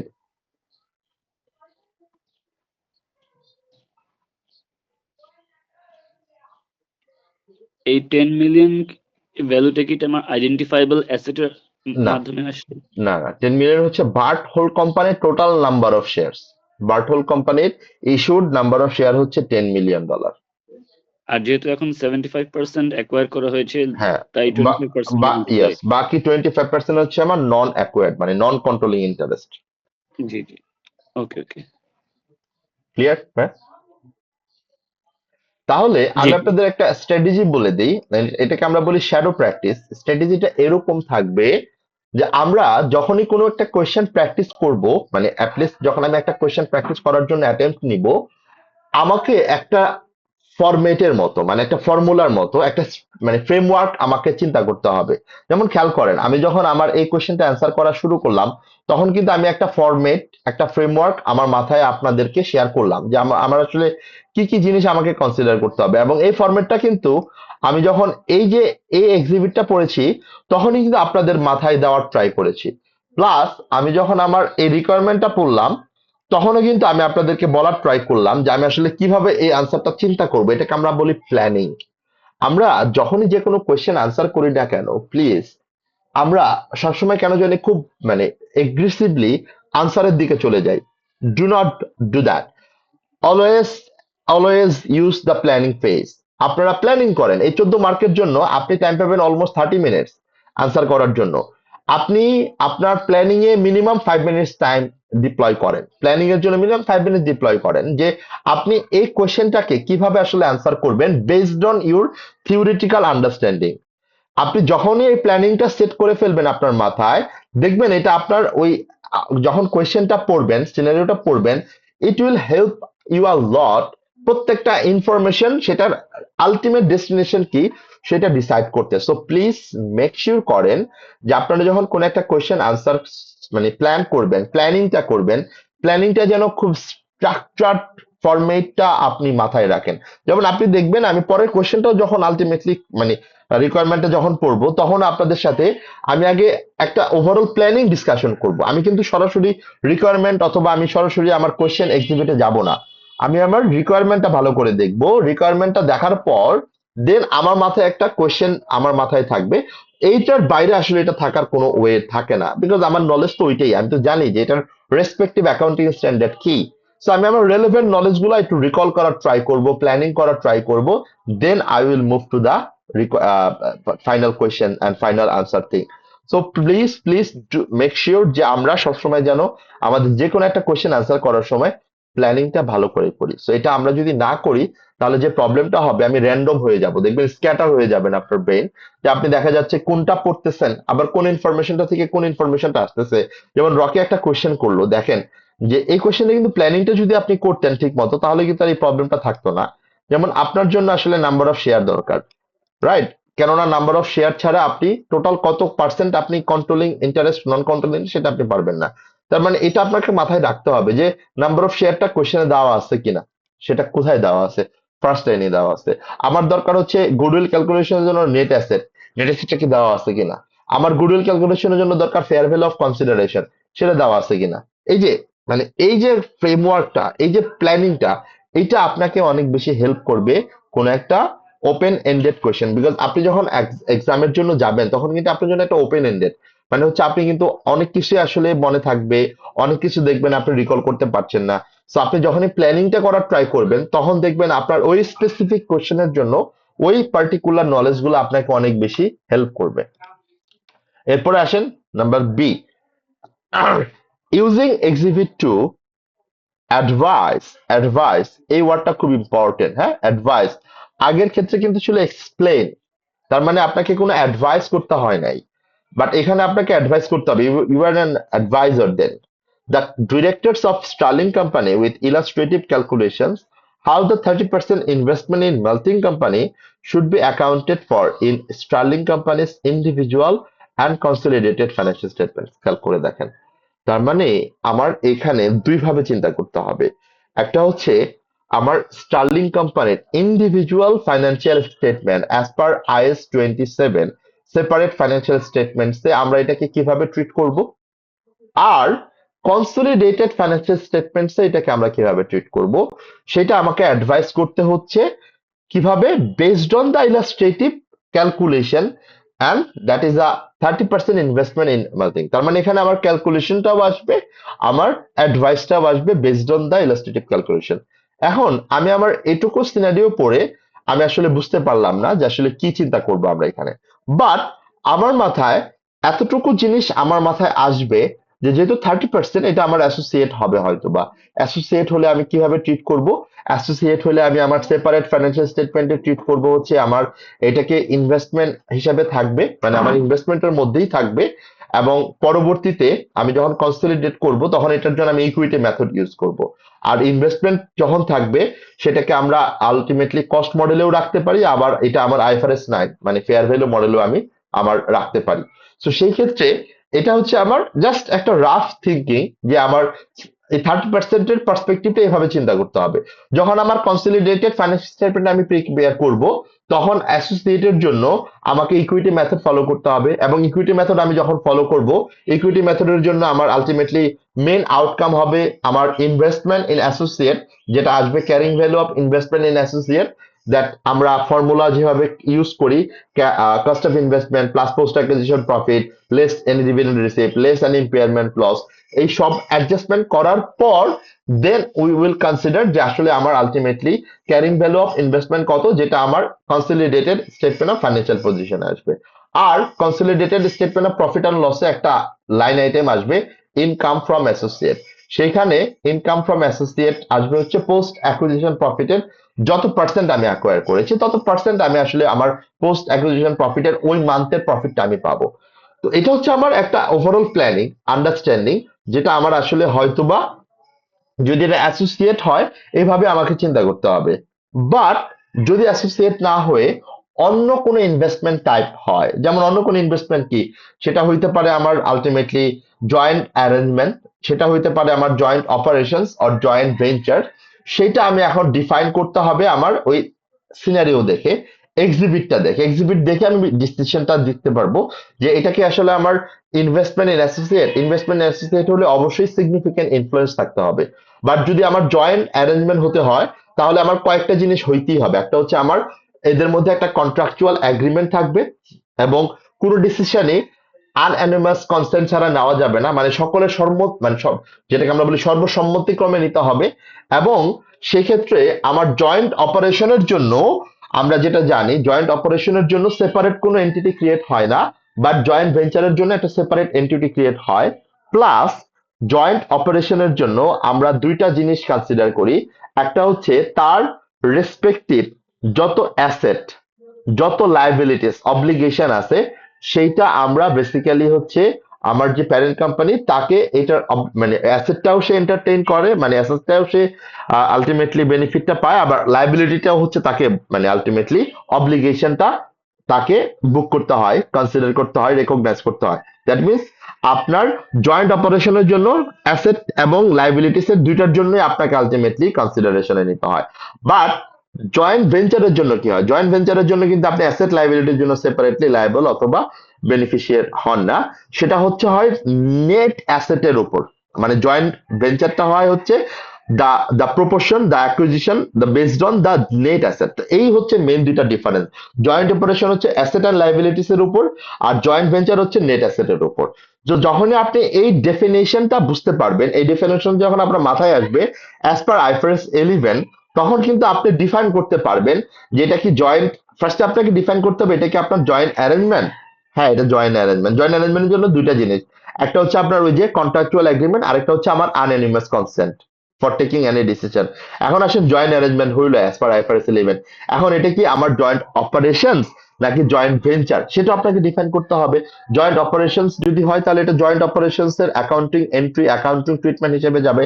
আর যদি এটা জয়েন্ট ভেঞ্চার হয় তাহলে ওই যে একটু আগে আমরা যে কনসিডারেশনটা করলাম, কনসলিডেশনের জন্য আইএস 28 আমাকে কনসিডার করতে হবে। তো এই হচ্ছে বেসিক্যালি আমার ওভারঅল আন্ডারস্ট্যান্ডিং, মানে আমার আমার মনে হচ্ছে যে এই টাইপের কোয়েশ্চেন গুলো আনসার করার জন্য আমার এই রকম প্ল্যানিং, এই রকম নলেজ হয়তো বা আমাকে মাথায় রাখতে হবে। আমি এখনো পর্যন্ত এক্সিবিট পড়ি নাই, which is নট অ্যাকচুয়ালি মানে রাইট। এতক্ষণ আপনাদের সাথে আমি বকবকাচ্ছি, আমি এক্সিবিটটা পড়লে আপনাদের যে কোয়েশ্চেন গুলা কনফিউশন গুলো এতক্ষণ মাথায় ঘুরতেছে, দেখবেন অনেক কনফিউশন আপনারা আনসার পেয়ে যাবেন। যখন আপনি এক্সিবিটটা পড়বেন দেখবেন এক্সিবিট পড়ার সাথে সাথে আপনার সবগুলা কোয়েশ্চেনের আনসার আপনি পেয়ে যাচ্ছেন। আমি এতক্ষণ যতটুকু বকবকাইলাম প্রত্যেকটা বকবকানির আনসার আপনারা নিজেরাই পেয়ে যাবেন, খেয়াল করে দেখেন। আমরা 1st July 2008 Sterling company paid cash 2.5 million, তার মানে ক্যাশ কনসিডারেশন হচ্ছে 25 million, plus issued a loan note with a nominal value of 1.9 or 1.1 million but fair value হচ্ছে 1.3, তার মানে টোটাল কত 2.5, মানে টোটাল কস্ট কত 2.5 প্লাস 1.3, 3.8 মিলিয়ন হচ্ছে আমার টোটাল অ্যাকুইজিশনের ফেয়ার ভ্যালু। কত পার্সেন্ট সে অ্যাকোয়ার করেছে, 30% equity interest of Malting company. The remaining 70%, খেয়াল করেন, দ্য রিমেইনিং 70%, এই লাইনটা খুব important. The remaining 70% of the equity in Malting company is owned equally between two unrelated companies. তার মানে রিমেইনিং যে 70%, তার 35% আরো দুইটা এন্টিটি, ইট কুড বি ধরেন এন্টিটি বি এন্ড সি, তারা এটা আসলে কন্ট্রোল করে, মানে তারা ওন করে। তার মানে টোটাল তিনজন হচ্ছে এটার মালিক। তার মানে মাল্টি কোম্পানি একটা সেপারেট এন্টিটি, যেটার 30% হচ্ছে স্টার্লিং কোম্পানি আসলে ওন করে, এবং বাকি 70% ওন করে সেপারেট দুইজন আনরিলেটেড পার্টি। এরপরের লাইনটা is very very important line to determine এটাকে আমার জয়েন্ট অ্যারেঞ্জমেন্ট অর অ্যাসোসিয়েট। খেয়াল করে দেখেন, all key operating decision requires unanimous consent of all three investing parties. এখন আমাকে বলেন এটা কি হবে? যদিও 30% ইনভেস্টমেন্ট, এটা কি আসলে তাহলে অ্যাসোসিয়েট হিসেবে ট্রিট হবে? না স্যার, জয়েন্ট পার্টি। এই যে বুঝতে পারছেন ব্যাপারগুলো, এইভাবে আপনাকে চিন্তা করতে হবে। তাহলে এটা আপনাকে এখন আপনি কিন্তু আপনার ডেফিনেশন অনুযায়ী it is a joint arrangement as per IFRS 11। তার মানে আপনার এই পুরো সিনারিওটা আসলে আইএফআরএস 11 এর মানে কনটেক্সটে চিন্তা করতে হবে। এখন আপনাকে চিন্তা করতে হবে এটা যেহেতু জয়েন্ট অ্যারেঞ্জমেন্ট, জয়েন্ট এগ্রিমেন্ট, এখন এটা কি আমার জয়েন্ট অপারেশনস না জয়েন্ট ভেঞ্চার, এটা আপনার জন্য হচ্ছে এখন সেকেন্ড চ্যালেঞ্জ। এটা কি জয়েন্ট অপারেশনস না জয়েন্ট ভেঞ্চার? জয়েন্ট অপারেশনস হলে এটা হবে হচ্ছে অ্যাট্রিবিউটেবল total asset and total liabilities মানে অব্লিগেশনস। আর যদি জয়েন্ট ভেঞ্চার হয় তাহলে সেপারেট এন্টিটি, যেটা এখানে আছে মাল্টিং কোম্পানি, একটা সেপারেট এন্টিটি ক্রিয়েট হয়েছে, প্লাস এটা আপনার একটা অ্যাট্রিবিউশনটা হবে on net asset of Malting company. এরপরে দেখেন each of the three investing parties has the right to it share of net asset of Malting company. খেয়াল করে দেখেন নেট অ্যাসেট অফ মাল্টিং কোম্পানির জন্য কিভাবে আসবে? নেট অ্যাসেটের মাধ্যমে আসবে। তাহলে এই লাইনটুকু পরে কি মনে হচ্ছে, এটা কি জয়েন্ট অপারেশনস না জয়েন্ট ভেঞ্চার? ভেঞ্চার। তাহলে জয়েন্ট ভেঞ্চার যদি হয় তখন কি আর আইএফআরএস 11 এ আপনি থাকবেন না আইএস 28 এ ব্যাক করে আসবেন? জয়েন্ট ভেঞ্চার আমার অ্যাকাউন্টিং স্ট্যান্ডার্ড কোনটা? জয়েন্ট ভেঞ্চারের আমার রেলেভেন্ট অ্যাকাউন্টিং স্ট্যান্ডার্ড হচ্ছে is 28, investment in associate and joint venture, মনে আছে? তাহলে ইয়েস স্যার। তাহলে এখানে আমার অ্যাকাউন্টিং ট্রিটমেন্টটা ঠিক আমার ইকুইটি মেথডে যেভাবে হয় ঠিক সেভাবেই হবে ফর কনসলিডেটেড ফাইন্যান্সিয়াল স্টেটমেন্টস। তাহলে ইকুইটি মেথডে আমার কিভাবে হয়? ইকুইটি মেথডে হয় হচ্ছে আমার ক্যারিং ভ্যালু অফ ইনভেস্টমেন্ট বের করতে হবে। তাহলে ইনভেস্টমেন্টের কস্ট কত? 2.5 প্লাস 1.3 মিলিয়ন। এটার সাথে আমার এখন অ্যাড হবে, মানে আরো নতুন করে অ্যাড হবে হচ্ছে আমার share of post acquisition profit or loss. তো এখানে খেয়াল করে দেখেন share of post acquisition profit or loss কত আছে। এবং এখানে আপনাকে একটা জিনিস মাথায় রাখতে হবে, আপনি অ্যাকুয়ারটা কবে করেছেন? জুলাইয়ের 1 তারিখে। তার মানে আপনার যতটুকু লস আছে সেই লসটুকু আপনাকে প্রপোর্শনেট আগে ওই মান্থ অনুযায়ী প্রোরেটা করতে হবে। সো প্রোরেটা করবেন কত মান্থের? July, August, September, October, November, December, January, February, March. তার মানে আপনাকে আগে 9 মান্থের প্রোরেটা করতে হবে। এই 9 মান্থকে প্রোরেটা করার পর দেন ওইটার 30% আপনাকে নিতে হবে। ওকে, সো এটা একটু আপনারা মাথায় রাখেন। Malting company reported a loss of 0.8 million. তাহলে যেহেতু লস হয়েছে এটা আপনাকে কি হবে? এটা অবশ্যই আপনার আলটিমেটলি ইনভেস্টমেন্ট ভ্যালুটাকে কমাই দিবে, রাইট? সো ইনভেস্টমেন্ট ভ্যালুটা যদি কমাই দেয় তাহলে আমাকে আলটিমেটলি এটার ক্যালকুলেশনটা কিভাবে করতে হবে? 0.8 মিলিয়ন ইনটু 9 ডিভাইডেড বাই 12, এটার 30% আমার লস হিসেবে আসবে। Okay, because of the, okay আরেকটা জিনিস এই লাইনটা একটু পড়ে ফেলি। Dividends was neither paid not propose. তার মানে কোনো ডিভিডেন্ড নাই, যদি ডিভিডেন্ড থাকতো সেটা আমার ক্যারিং ভ্যালু অফ ইনভেস্টমেন্ট করতে আমার মাইনাস করা লাগতো। Because of the poor performance in the year all three investing parties. এই যে খেয়াল করে দেখেন এই লাইনটা আপনাকে আবার কনফিউজ করে দিচ্ছে। যেহেতু ওর পারফরমেন্সটা ভালো ছিল না, নেট লস হয়েছে, সেটা আমরা বুঝতেই পারছি। All three investing parties provided separate guarantee. এটা কিন্তু সে গ্যারান্টি দিচ্ছে, মানে এটা সর্ট অফ লাইক একটা মানে কনফার্মেশন, নট এনি অব্লিগেশন। এটার জন্য কিন্তু আসলে মাল্টিং কোম্পানি লায়াবল থাকবে, লায়াবিলিটির জন্য। সো এটা আবার আপনারা কনসিডার করার, মানে এটা কনসিডার করার কোনো কনটেক্সট নাই, স্কোপ নাই, যেটাকে আপনি আবার লায়াবিলিটির জন্য তার অব্লিগেশন কিনা সেটা আপনি কনসিডার করবেন। লায়াবিলিটির জন্য মাল্টিং কোম্পানি অব্লিগেটেড, বাট সেটা গ্যারান্টি আপনারা তিনটা কোম্পানি দিচ্ছেন ব্যাংক গ্যারান্টার হিসেবে, মানে যেটা আমরা আসলে অনেক সময় হয় যে ফাইন্যান্সিয়াল লিটারেসি ঠিক না থাকলে, ফাইন্যান্সিয়াল সলভেন্সি ঠিক না থাকলে অনেক সময় প্যারেন্ট কোম্পানি তাকে গ্যারান্টি দিতে হয়। So that is the thing, not the obligation of Sterling company. তাহলে খেয়াল করে দেখেন আমরা এখানে পুরো পয়েন্টটা যে বললাম, ফার্স্টে এটা অ্যাসোসিয়েট না কেন সেটা আমরা বলবো। অলদো এটা 30% investment but it will not consider as an associate.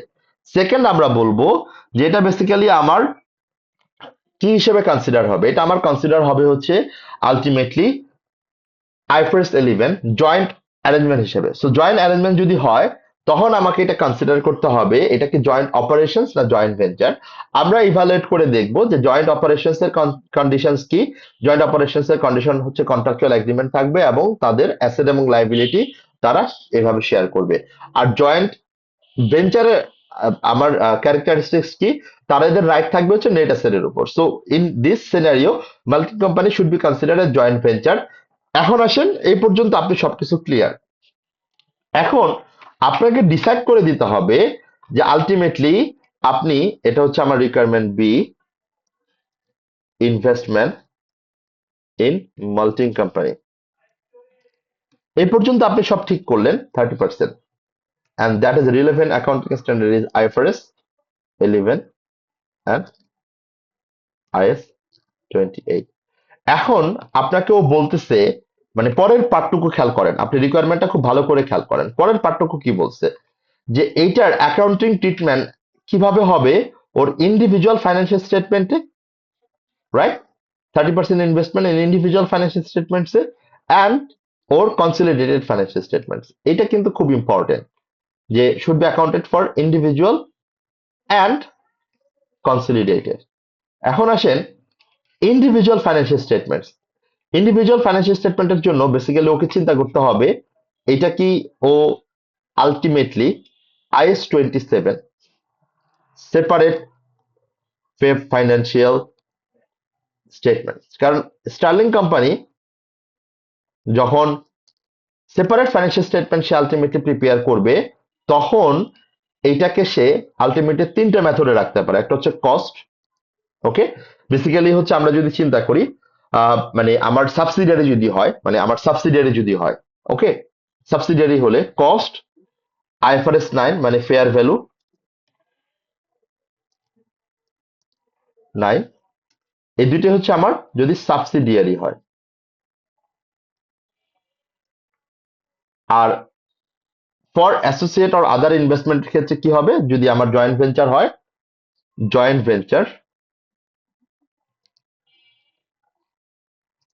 Venture হলে হচ্ছে হবে ইকুইটি মেথড, রাইট? তাহলে এখানে আমরা কোনটা ফলো করবো আসলে, সেপারেট ফাইন্যান্সিয়াল স্টেটমেন্টে, যেহেতু এটা আমার জয়েন্ট ভেঞ্চার, এটা আমার ইকুইটি মেথডে হবে, তার মানে এটা আমার IS 28 আমাকে ফলো করতে হবে, রাইট? আর আমি যখন কনসলিডেটেড ফাইন্যান্সিয়াল স্টেটমেন্ট ফলো করব, কনসলিডেটেড ফাইন্যান্সিয়াল স্টেটমেন্ট যখন প্রিপেয়ার করব, জাস্ট একটা সেকেন্ড, হ্যাঁ একটা সেকেন্ড, আমি একটা কল দিয়ে আসছি।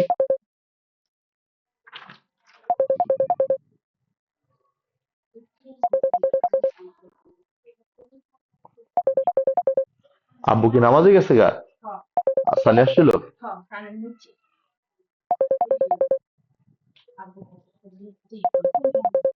জি, আসসালামু আলাইকুম। এই তো ভালো আছেন? আব্বু তো একটু নামাজে গেছে, ওই যে জুম্মার নামাজ একটু আগে আগে গেছে আর কি। হ্যাঁ, আমি আছে, হ্যাঁ এমনি তো শরীরটা আছে বলে, আসলে আমি তাহলে ফোন দিব না। না না, ইনশাল্লাহ। হ্যাঁ, ইনশাল্লাহ ইনশাল্লাহ, দোয়া রাখেন, দোয়া রাখেন, জি। হ্যাঁ, ইনশাল্লাহ ইনশাল্লাহ, জি জি, আসসালামু আলাইকুম, জি, জি। আচ্ছা, সরি। এখন আমরা আসি ইন্ডিভিজুয়াল ফাইন্যান্সিয়াল স্টেটমেন্টে আমার অ্যাকাউন্টিং ট্রিটমেন্ট কি হবে, সেটা কিন্তু আমরা বললাম। মানে ইন্ডিভিজুয়াল ফাইন্যান্সিয়াল স্টেটমেন্টে সে বেসিক্যালি ইকুইটি মেথড অনুযায়ী তাকে এটা করতে হবে। এখন আসেন কনসলিডেটেড ফাইন্যান্সিয়াল স্টেটমেন্টে, সে কনসলিডেটেড ফাইন্যান্সিয়াল স্টেটমেন্টের জন্যও কিন্তু তার ইকুইটি মেথডটাই ফলো করতে হবে, right?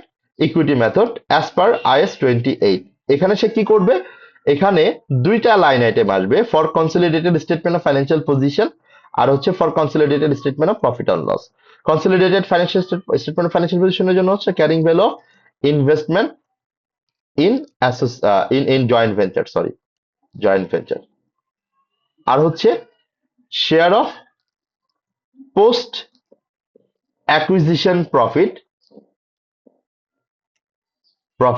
From joint venture, JV, দেখলে হয়, সমস্যা নেই। So that is how you will actually consider your total planning. So planning করার সময় এখন আপনি যখন ক্যালকুলেশনটা করবেন, এই যে কনসলিডেটেড স্টেটমেন্ট অফ ফাইন্যান্সিয়াল পজিশনের জন্য কত হবে, সেটা যখন আপনি ক্যালকুলেটটা করবেন, এই ক্যালকুলেশনটা আপনাকে আলটিমেটলি যেভাবে করতে হবে, আমরা সবাই কিন্তু ফরম্যাটটা জানি। ফার্স্টে আমার কি আসবে, ফার্স্টে আমার আসবে হচ্ছে investment fair value investment cost, right? 30% এর ইনভেস্টমেন্ট কস্ট, আমরা কোশ্চেনটা যদি একটু দেখি, ইনভেস্টমেন্ট কস্ট কত, 2.5 প্লাস 1.3, সো 2.5 প্লাস 1.3। এটাও যেহেতু আমরা মিলিয়ন কমন নিয়ে রাখছি, সো আমরা এখানেও সেম, আমরা মিলিয়নটাকে উপরে আমার আলটিমেটলি কমন নিয়ে রাখলাম ডলার মিলিয়ন। এখন এটার সাথে আমার অ্যাড হবে অর লেস হবে, লেস, যেহেতু এখানে লস হয়েছে, শেয়ার অফ লস। কতটুকু লস হয়েছে? 0.8 মিলিয়ন। খেয়াল করে দেখেন, 0.8 ডিভাইডেড বাই 12 ইন্টু 8, এই পর্যন্ত আমার যাবে হচ্ছে ফার্স্টের যেই লসের যে প্রপোর্শনেরটা সেইটা। আমি এটার কত পার্সেন্ট নিব? আসলে পুরোটা তো আমি নিব না, আমি নিব অনলি 30%, কেননা এটা পুরোটা লস হয়েছে, তার 30% হচ্ছে আমাকে কনসিডার করতে হবে। ওকে,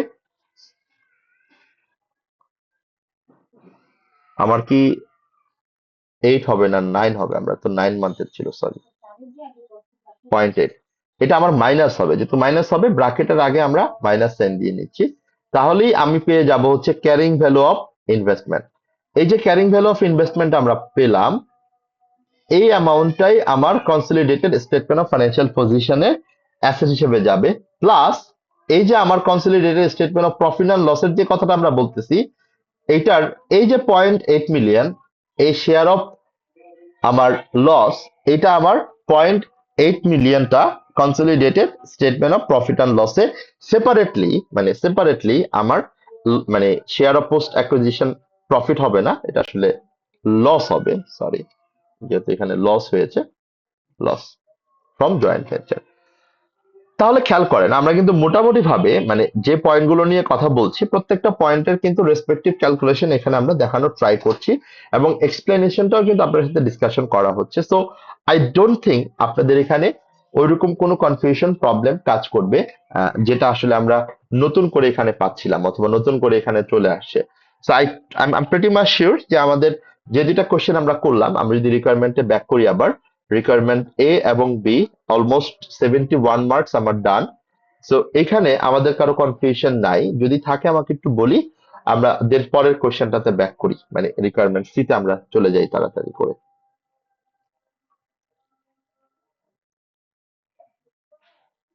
কারো কোনো কনফিউশন নাই? ওকে, তাহলে রিকোয়ারমেন্ট সিটাও আমরা একটু পড়বো, একইভাবে আমরা রিকোয়ারমেন্ট সি পড়ার সাথে সাথে প্ল্যানিংটা করব। প্ল্যানিং করার পর যদি এটা আমার কোনোভাবে আসলে রেলেভেন্ট মানে নলেজ, যেটা আমরা জানি রেলেভেন্ট অ্যাকাউন্টিং স্ট্যান্ডার্ডের যে নলেজটা আছে, নলেজ পার্টটা যদি আমি রিকল করতে পারি, তাহলে অবশ্যই আমি সেই অনুযায়ী রিকল করব। আর যদি রিকল করতে না পারি, দেন আমি আমার সিনারিওটা পড়বো, পড়ার পর অফকোর্স আমি দেখব যে আসলে সেখানে কিভাবে আমাকে রেসপেক্টিভ নলেজটাকে অ্যাপ্লাই করতে হবে। সো অ্যাগেন আমি ওই পার্টটাকে প্ল্যানিং বলছি। So planning is very very important, যেটা আমাকে অলওয়েজ কোন একটা কোয়েশ্চেন আনসার করার সময় করতেই হবে, বিশেষ করে এই ধরনের স্ট্র্যাটেজিক পেপারে আরো বেশি। সো আমি আপনাদেরকে রিকমেন্ড করবো স্ট্র্যাটেজিক প্রফেশনাল পেপারের যে কোনো কোয়েশ্চেন যখন আপনি প্র্যাকটিস করেন না কেন, ভালো করে আপনারা অবশ্যই প্ল্যানিংটা করবেন। প্ল্যানিং না করলে কোনোভাবেই এটা আসলে আপনাদেরকে প্রপার একটা রেজাল্ট মানে পজিটিভ রেজাল্ট দেওয়াটা ডিফিকাল্ট হয়ে যাবে। নাও রিকোয়ারমেন্ট সি, using exhibit 3 যেটা অলরেডি আছে, exhibit 3 batch company, explain the directors of Sterling company how to account for batch company as a discontinued operations at 1st January 2009। এইটা খুব ভালো করে খেয়াল করেন, তার মানে আপনাকে এটা বলতে হবে না, মানে এই জিনিসটা একটু খুব টেকনিক্যাল, মানে খুবই ট্রিকি পার্ট। সেটা হচ্ছে আমরা অনেক সময় ডিসাইড মানে এই কোশ্চেনের প্যাটার্নটা দুই রকম হয়। সেটা হচ্ছে আপনাকে ডিফাইন করতে বলে, ডিটারমাইন করতে বলে এটা কি ডিসকন্টিনিউড অপারেশন হবে কিনা, মানে সে অনুযায়ী আপনাকে একটা কোশ্চেনের অ্যান্সার চিন্তা করতে হয়। ওকে, বাট এখানে কিন্তু আপনাকে সেটা করতে হবে না, কেননা এখানে ও বলেই দিছে যে আপনি কিভাবে ব্যাচ কোম্পানির অ্যাকাউন্টিং ট্রিটমেন্ট করবেন ইন ইউর কনসলিডেটেড ফাইন্যান্সিয়াল স্টেটমেন্টে অ্যাজ ডিসকন্টিনিউড অপারেশন। তার মানে এটার জন্য আইএফআরএস 5 এর রেসপেক্টিভ নলেজটা আপনাকে নিতেই হবে। তার মানে এখানে আপনি 1st জানুয়ারি 2009 এ 1st জানুয়ারি 2009 এ এই পর্যন্ত আপনি কনসলিডেশন প্রপারলি করবেন, এখানে কোনো সমস্যা নেই, এই পর্যন্ত আপনি কনসলিডেশন প্রপারলি করবেন। কিন্তু 1st জানুয়ারি 2009 থেকে আপনাকে এটা কনসিডার করতে হবে অ্যাজ ডিসকন্টিনিউড অপারেশনস হিসেবে। অ্যান্ড ডিসকন্টিনিউড অপারেশনস হিসেবে যখন আপনি কনসিডার করবেন, এটা আপনারা একটু মাথায় রাখেন, then we have to follow IFRS 5 non current asset held for sale and discontinued operation. যখনই আপনি non current asset held for sale and discontinued operations follow করবেন ফ্রম 1 জানুয়ারি 2007, ওই ডেট থেকে আপনি আর ব্যাচ কোম্পানিকে কনসলিডেট করতে পারবেন না। ব্যাচ কোম্পানিকে আপনার ডিসকন্টিনিউড অপারেশন হিসেবে কনসিডার করতে হবে। আর যখনই ডিসকন্টিনিউড অপারেশন কনসিডার করবেন, আইফআরএস আপনি ফলো করবেন। এখন আসেন, আপনাকে আলটিমেটলি ব্যাচ কোম্পানির এই ইনভেস্টমেন্টটাকে কি হিসেবে দেখাবেন? আপনার আপনার অ্যামাউন্টের ভ্যালুটা কি হবে, মানে মেজারমেন্ট ভ্যালুটা কি হবে? আপনাদের কারো কি মনে আছে কিনা যে আইফআরএস 5-এ আমি যখন একটা অ্যাসেটকে হেল্ড ফর সেল এবং ডিসকন্টিনিউড অপারেশন হিসেবে রাখি, তখন অ্যাসেটটাকে আমি কোন ভ্যালুতে রেকর্ড করি ইনিশিয়ালি এবং সাবসিকুয়েন্টলি? মনে পড়ে? কারো কি মনে আছে যেটা আইফআরএস? হ্যাঁ, ক্যারিং অ্যামাউন্টে। আমরা কি ক্যারিং ভ্যালুতে মেজার করি?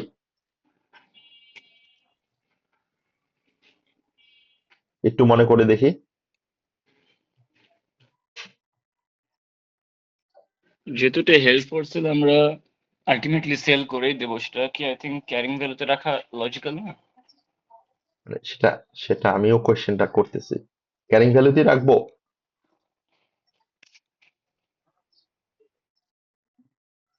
ডিসকন্টিনিউস অপারেশন। বাকিরা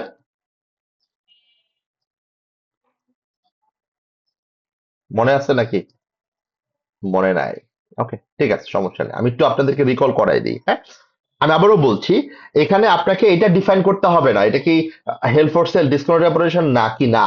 এটা আপনাকে বলেই দিছে যে best company should be should be should be considered as a discontinued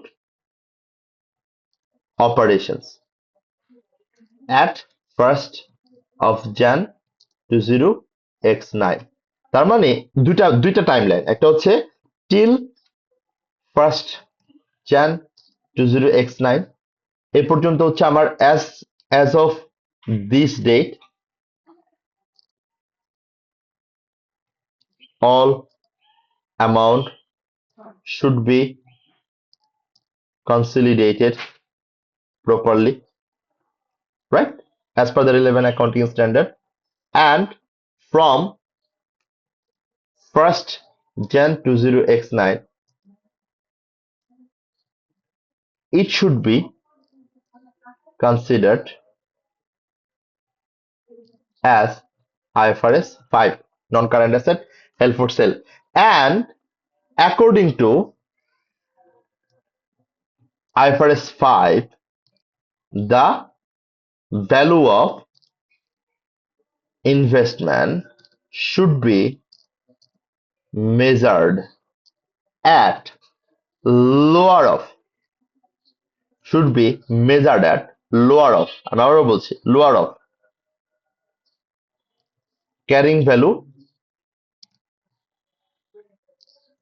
and fair value less cost to sell. Okay, it is similar as IS 36 impairment test. ওকে, এখন আমি আপনাকে যে কথাটা বললাম এই কথাটা আপনারা আইএফআরএস 5-এও পড়েছেন। আপনারা এই কথাটা আবার রিকল করার ট্রাই করেন, আপনারা আবার এই কথাটা আইএস 36 থেকে রিকল করার ট্রাই করেন। মনে করে দেখেন আইএস 36 আমরা এরকম কথাটাই বলেছিলাম যে রিকভারেবল অ্যামাউন্ট এবং ক্যারিং ভ্যালু দুটোর মধ্যে যেটা লোয়ার সেটাই আমাকে দেখাতে হবে অ্যাসেট হিসাবে, ইনভেস্টমেন্ট হিসাবে। অ্যাগেইন আমার non current asset held for সেলও একই কথা বলে। যেমন আমি যদি বলি say for example carrying value হচ্ছে 5 মিলিয়ন আর রিকভারেবল অ্যামাউন্ট মানে fair value less cost to sell হচ্ছে আমার আলটিমেটলি আমি যদি বলি 4.5 মিলিয়ন, তাহলে আমি আমার অ্যাসেটটাকে কত টাকায় দেখাবো আমার স্টেটমেন্ট অফ ফাইন্যান্সিয়াল পজিশনে?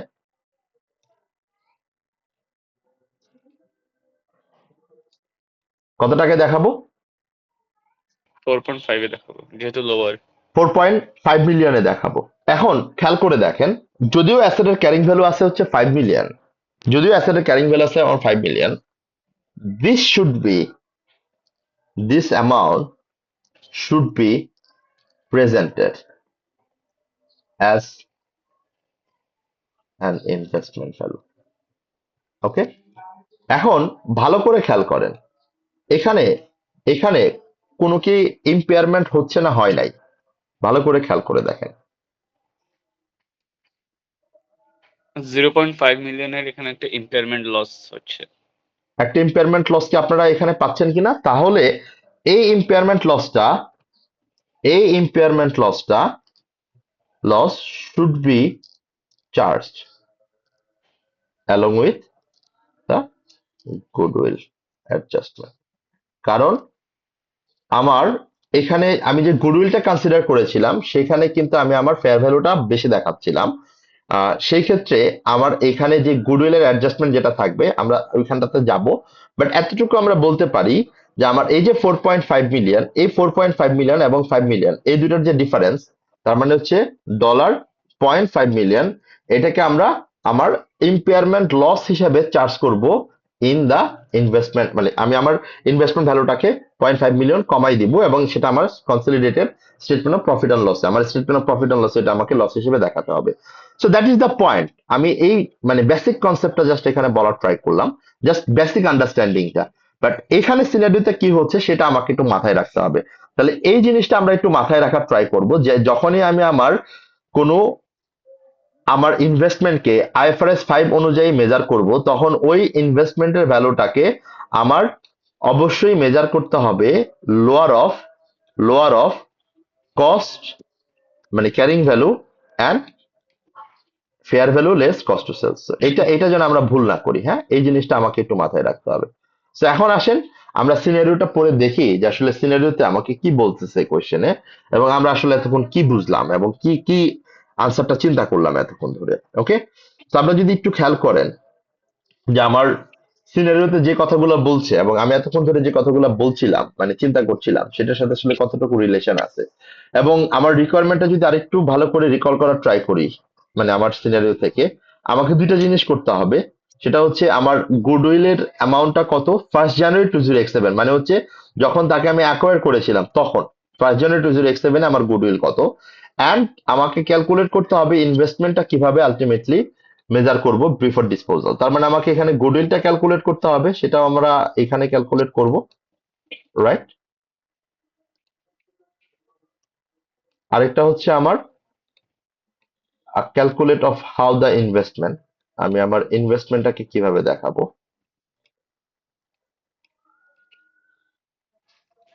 ওকে, সো এই হচ্ছে আমার দুইটা ক্যালকুলেশনের পার্ট। ওকে, সো আমার গুডউইল ক্যালকুলেশনের জন্য যা যা ইনফরমেশন দরকার আমরা জানি। গুডউইল ইনফরমেশনের জন্য কি কি ইনফরমেশন দরকার হয়? ফেয়ার ভ্যালু অফ কনসিডারেশন, আমার দরকার হয় হচ্ছে এনসিআই ভ্যালু, আমার দরকার হয় নেট অ্যাসেট অফ সাবসিডিয়ারি, দেন আমি পাই হচ্ছে গুডউইল এট অ্যাকুইজিশন ডেট। সো এটাই আমরা কনসিডার করব, এন্ড দেন হচ্ছে আমার ইনভেস্টমেন্ট ভ্যালুটাকে আমরা কিভাবে মেজার করব। তো যেটা একটু আগে দেখলাম যে সেটা আমার ক্যারিং ভ্যালু এবং ফেয়ার ভ্যালু লস টু মানে কস্ট টু সেলের মধ্যে যেটা লোয়ার হবে সেটাই হবে হচ্ছে আমার এই ইনভেস্টমেন্টের ফেয়ার ভ্যালুটা, মানে মেজারমেন্ট ভ্যালুটা। ওকে, সো এখন আপনারা সিনারিওটা পড়েন, দেখবেন আপনারা অনেকটুকু মানে অ্যান্সার নিজেরা প্ল্যান করতে পারবেন, মানে নিজেরাই আমাকে অনেক অনেক আনসার মানে হেল্প করতে পারবেন, আমাকে বলতে পারবেন যে আনসারটা কি হবে। On 1st January 2009, Sterling Company announced a plan to dispose of Bass Company, which operates in significantly different business sector to the rest of the group. That's not a problem for us.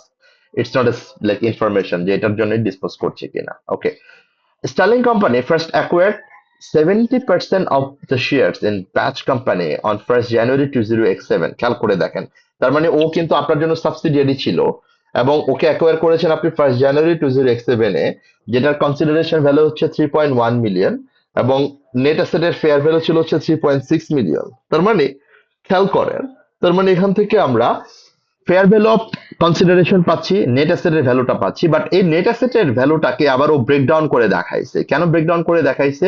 কেননা এখানে আমার fair value of net অ্যাসেটের মধ্যে আমার কি কি থাকে, share capital থাকে, written earnings থাকে, আদার ফেয়ার ভ্যালু অ্যাডজাস্টমেন্ট থাকে, সেটা আমাকে একটু কনসিডার করতে হবে। কেননা আমি যখন পোস্ট অ্যাকুইজিশন প্রফিট করব তখন আমার এই কনসিডারেশনটা আলটিমেটলি কানেক্ট করতে হবে with my post acquisition profit. কেননা আমি জানি যে ফেয়ার ভ্যালু যদি এক্সেস হয়, সেই এক্সেস ফেয়ার ভ্যালুর জন্য আমাকে অবশ্যই ডেপ্রিসিয়েশন চার্জ করতে হবে। সো প্লিজ মেক শিওর থাকেন যে আপনারা এই জিনিসটা যেন রিলেট করতে পারেন যে যদিও আমার নেট অ্যাসেটের ভ্যালু দেওয়া আছে, বাট এই নেট অ্যাসেটের ভ্যালুটা আমাকে আলটিমেটলি ব্রেকডাউন করতে হবে এই লাইনটা পড়ে।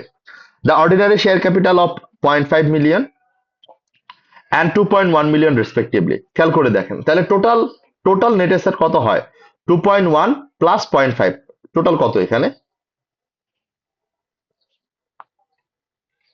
দেখেন তো, টোটাল কত, 2.6, 2.6. বাট আমার নেট অ্যাসেট দেওয়া আছে কত, আইডেন্টিফাইবল অ্যাসেট হচ্ছে আমার 3.6. তাহলে আসলে কি আরো কিছু আছে নাকি, বুঝতে পারতেছি কথাটা, মানে 2.6 তাহলে টোটাল নেট অ্যাসেট না, তার মানে আরো কোনো অ্যাডজাস্টমেন্ট আছে, সেটা আমাকে হয়তো বা একটু চিন্তা করতে হবে। এটাই কি সেটা আমাকে এখানে এই দ্বিতীয় লাইনে বলছে, the excess of the fair value of identifiable net asset due to the building with an estimated life of useful life at acquisition date, কথাটা বুঝছি আমরা। তার মানে 2.6 হচ্ছে আমার শেয়ার ক্যাপিটাল এবং রিটেন আর্নিংস, এবং টোটাল নেট অ্যাসেট হচ্ছে 3.6 মিলিয়ন। তাহলে আমার এই যে গ্যাপটা, এই গ্যাপটাই হচ্ছে আমার এক্সেস ফেয়ার ভ্যালু, তাহলে এক্সেস ফেয়ার ভ্যালু কত আমার, 1 million. আমি কি বুঝতে পারলাম কথাটা, তাহলে এই 1 মিলিয়নই হচ্ছে আমার এক্সেস ভ্যালু, যেটা হচ্ছে একটা বিল্ডিং এর ফেয়ার ভ্যালু বাড়ছে, এবং এটার ইউজফুল লাইফ কত বছর, 10 years তাহলে at আমার the ইউজফুল লাইফ acquisition. যদি 10 ইয়ার্স হয়, তো আমার ডেপ্রিসিয়েশন হবে কত দিনে, 10 years sorry. তাহলে ডেপ্রিসিয়েশন যদি 10 ইয়ার্স হয়, তাহলে খেয়াল করে দেখেন আমার এটার ডেপ্রিসিয়েশনটা আমার কত হবে, 10 million, sorry 1 million divide by 10, so আমাকে এইভাবে চিন্তা করতে হবে, এবং ওই রেসপেক্টিভ অ্যাকাউন্টিং ইয়ারের জন্য আমাকে আলটিমেট ডেপ্রিসিয়েশনটা ক্যালকুলেট করতে হবে। এরপর আসেন the fair value of NCI was 0.9 million, তার মানে এনসিআই এর ভ্যালু দেওয়া আছে, Sterling company was uses fair value to measure NCI. এখন আপনি আমাকে বলেন এই ইনফরমেশনটুকু ইউজ করে আপনারা কি গুডউইল ক্যালকুলেট করতে পারেন না, মানে যতটুকু ইনফরমেশন এখানে দেওয়া আছে। NCI measure করব fair value on identifiable asset যেহেতু, রাইট? এনসিআই অলরেডি 0.9 মিলিয়ন সরাসরি দেওয়াই আছে, সেটা আলাদা করে আপনাকে মেজার করার জন্য বলে নাই, In that case possible এটা। তাহলে একটু করে ফেলেন তাড়াতাড়ি, কুইকলি,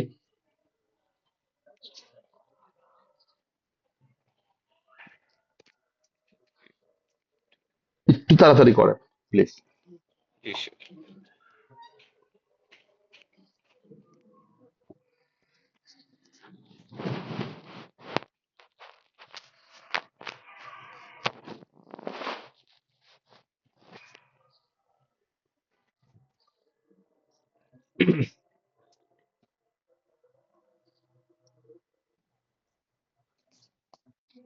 আমি যদি আপনাদের সাথে করতে চাই, তাহলে হচ্ছে আমার আলটিমেটলি এখানে গুডউইল ক্যালকুলেশনের জন্য, রাইট, তাহলে এখানে আমার fair value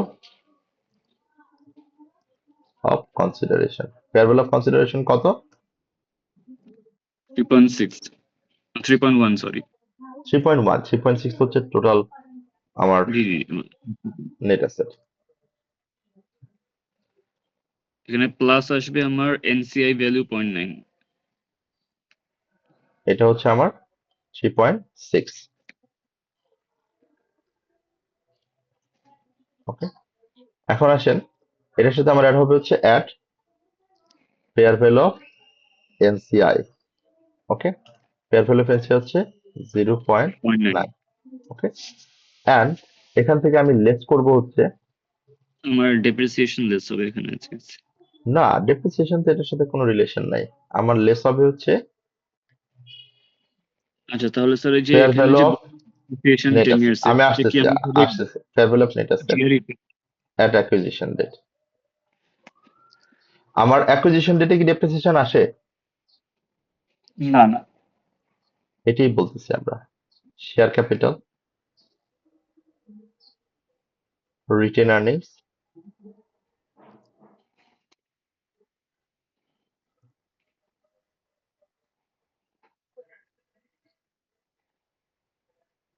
written earnings and then at excess fair value, okay. তাহলে শেয়ার ক্যাপিটাল যদি আমরা দেখি, শেয়ার ক্যাপিটাল হচ্ছে আমার কত বলছিল, 0.5, রাইট, 0.5, 0.5, এটা ছিল হচ্ছে 2.1, 2.1। আর বাকিটুকুই হচ্ছে আমার টোটাল, রাইট। জি।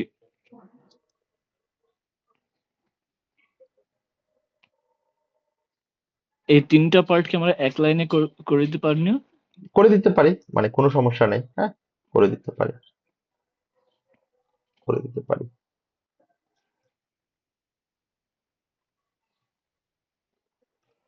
তাহলে আমার total goodwill at acquisition date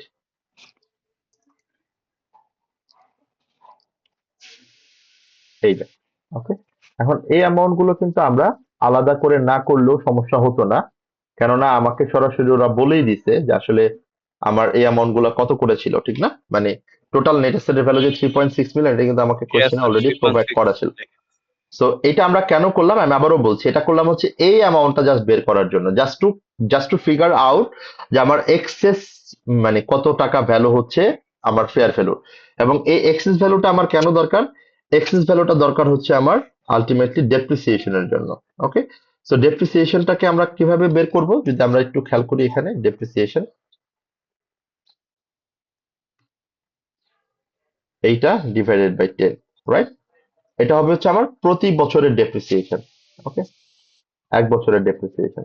যদি 2 বছরের জন্য হয় তাহলে আমাকে আলটিমেটলি এটা দিয়ে 2 দিয়ে মাল্টিপ্লাই করতে হবে। আর এটার যখন প্রপোর্শনেট রেট আমাকে করতে হবে এক্সপেন্সের জন্য, তখন আমাকে প্রপোর্শনেট রেট করতে হবে। সো হোয়াট এভার, আমরা ঠিক যেভাবে আলটিমেটলি এটার অ্যাডজাস্টমেন্টটা করব সেভাবে আমাকে এই কনসিডারেশনটা নিতে হবে। সেটা হচ্ছে পার অ্যানাম, রাইট? এটা হচ্ছে আমার পার অ্যানাম। আর যদি আমি বলি ফর 2 ইয়ার্স ডেপ্রিসিয়েশন, তখন এইটা ইনটু 2 হয়ে যাবে।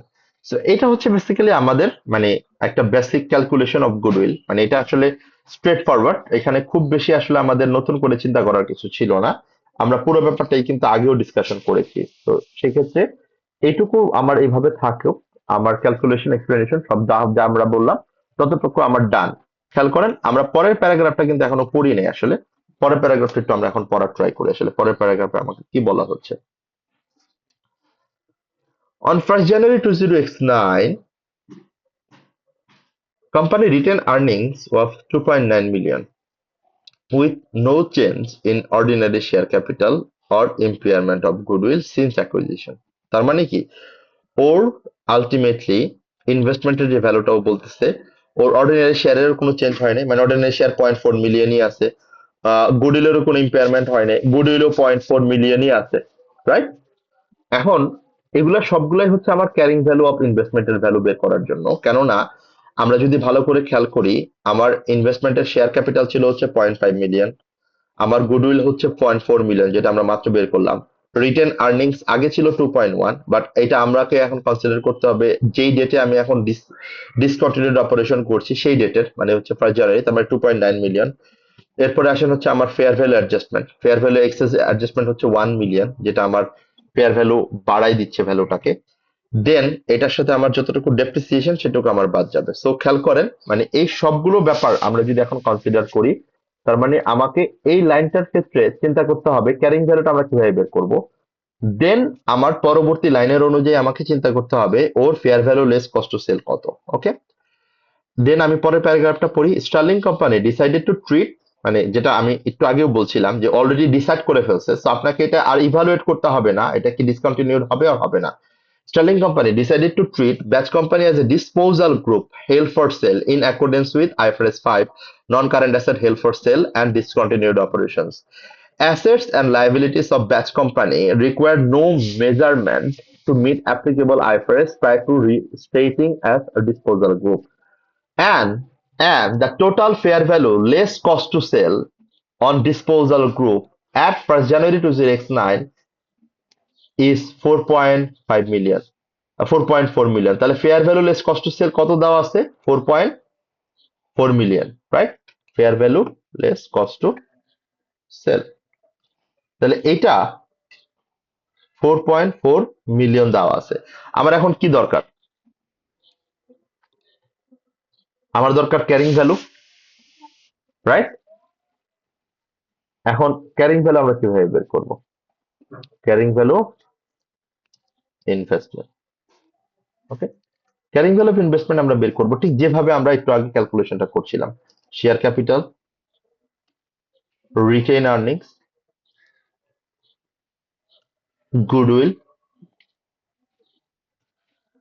excess fair value, and excess fair value of building,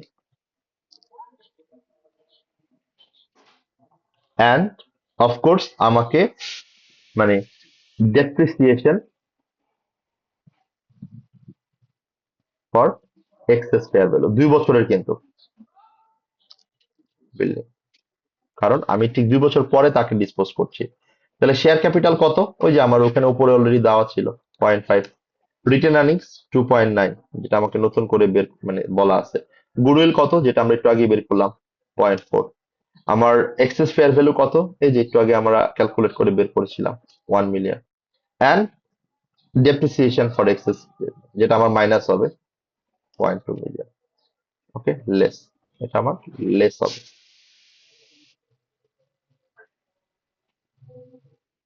এই সবগুলো করার পরই আমরা পাবো হচ্ছে carrying value of,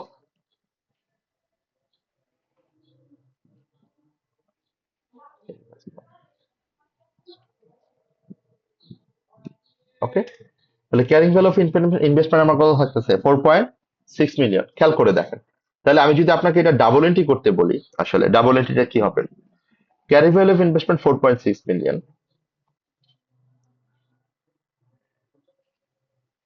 and fair value less cost to sell হচ্ছে আমার 4.4 মিলিয়ন।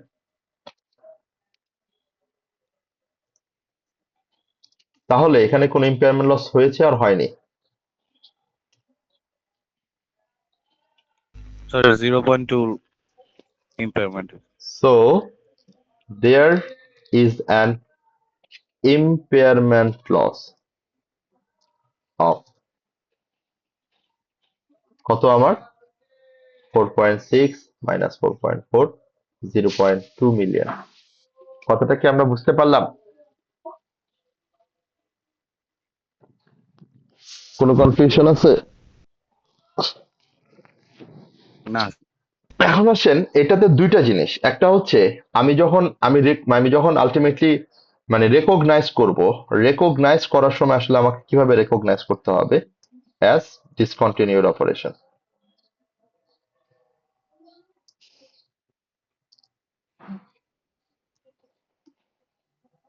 ফার্স্টে হচ্ছে আমার, যেহেতু আমি এটাকে কি করব মানে ডিসকন্টিনিউড অপারেশন হিসেবে রাখবো, তাহলে হচ্ছে asset held for sale or discontinued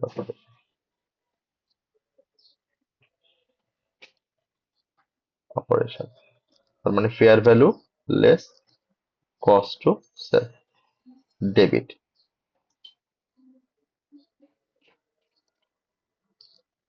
and credit কি হবে? ক্রেডিট হবে হচ্ছে আমার এই যে carrying value of investment, right?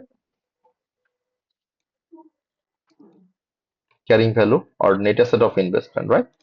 Or net asset of fair value, credit.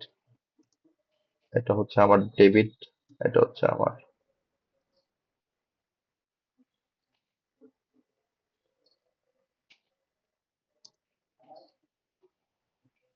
আচ্ছা এটা তো আবার শর্টকাট, সবকিছু কাজ করে না। তাহলে আমার ওর কত টাকা ডেবিট হচ্ছে? এই যে 4 কত টাকা আমি দেখাতে পারবো অ্যাসেটটাকে?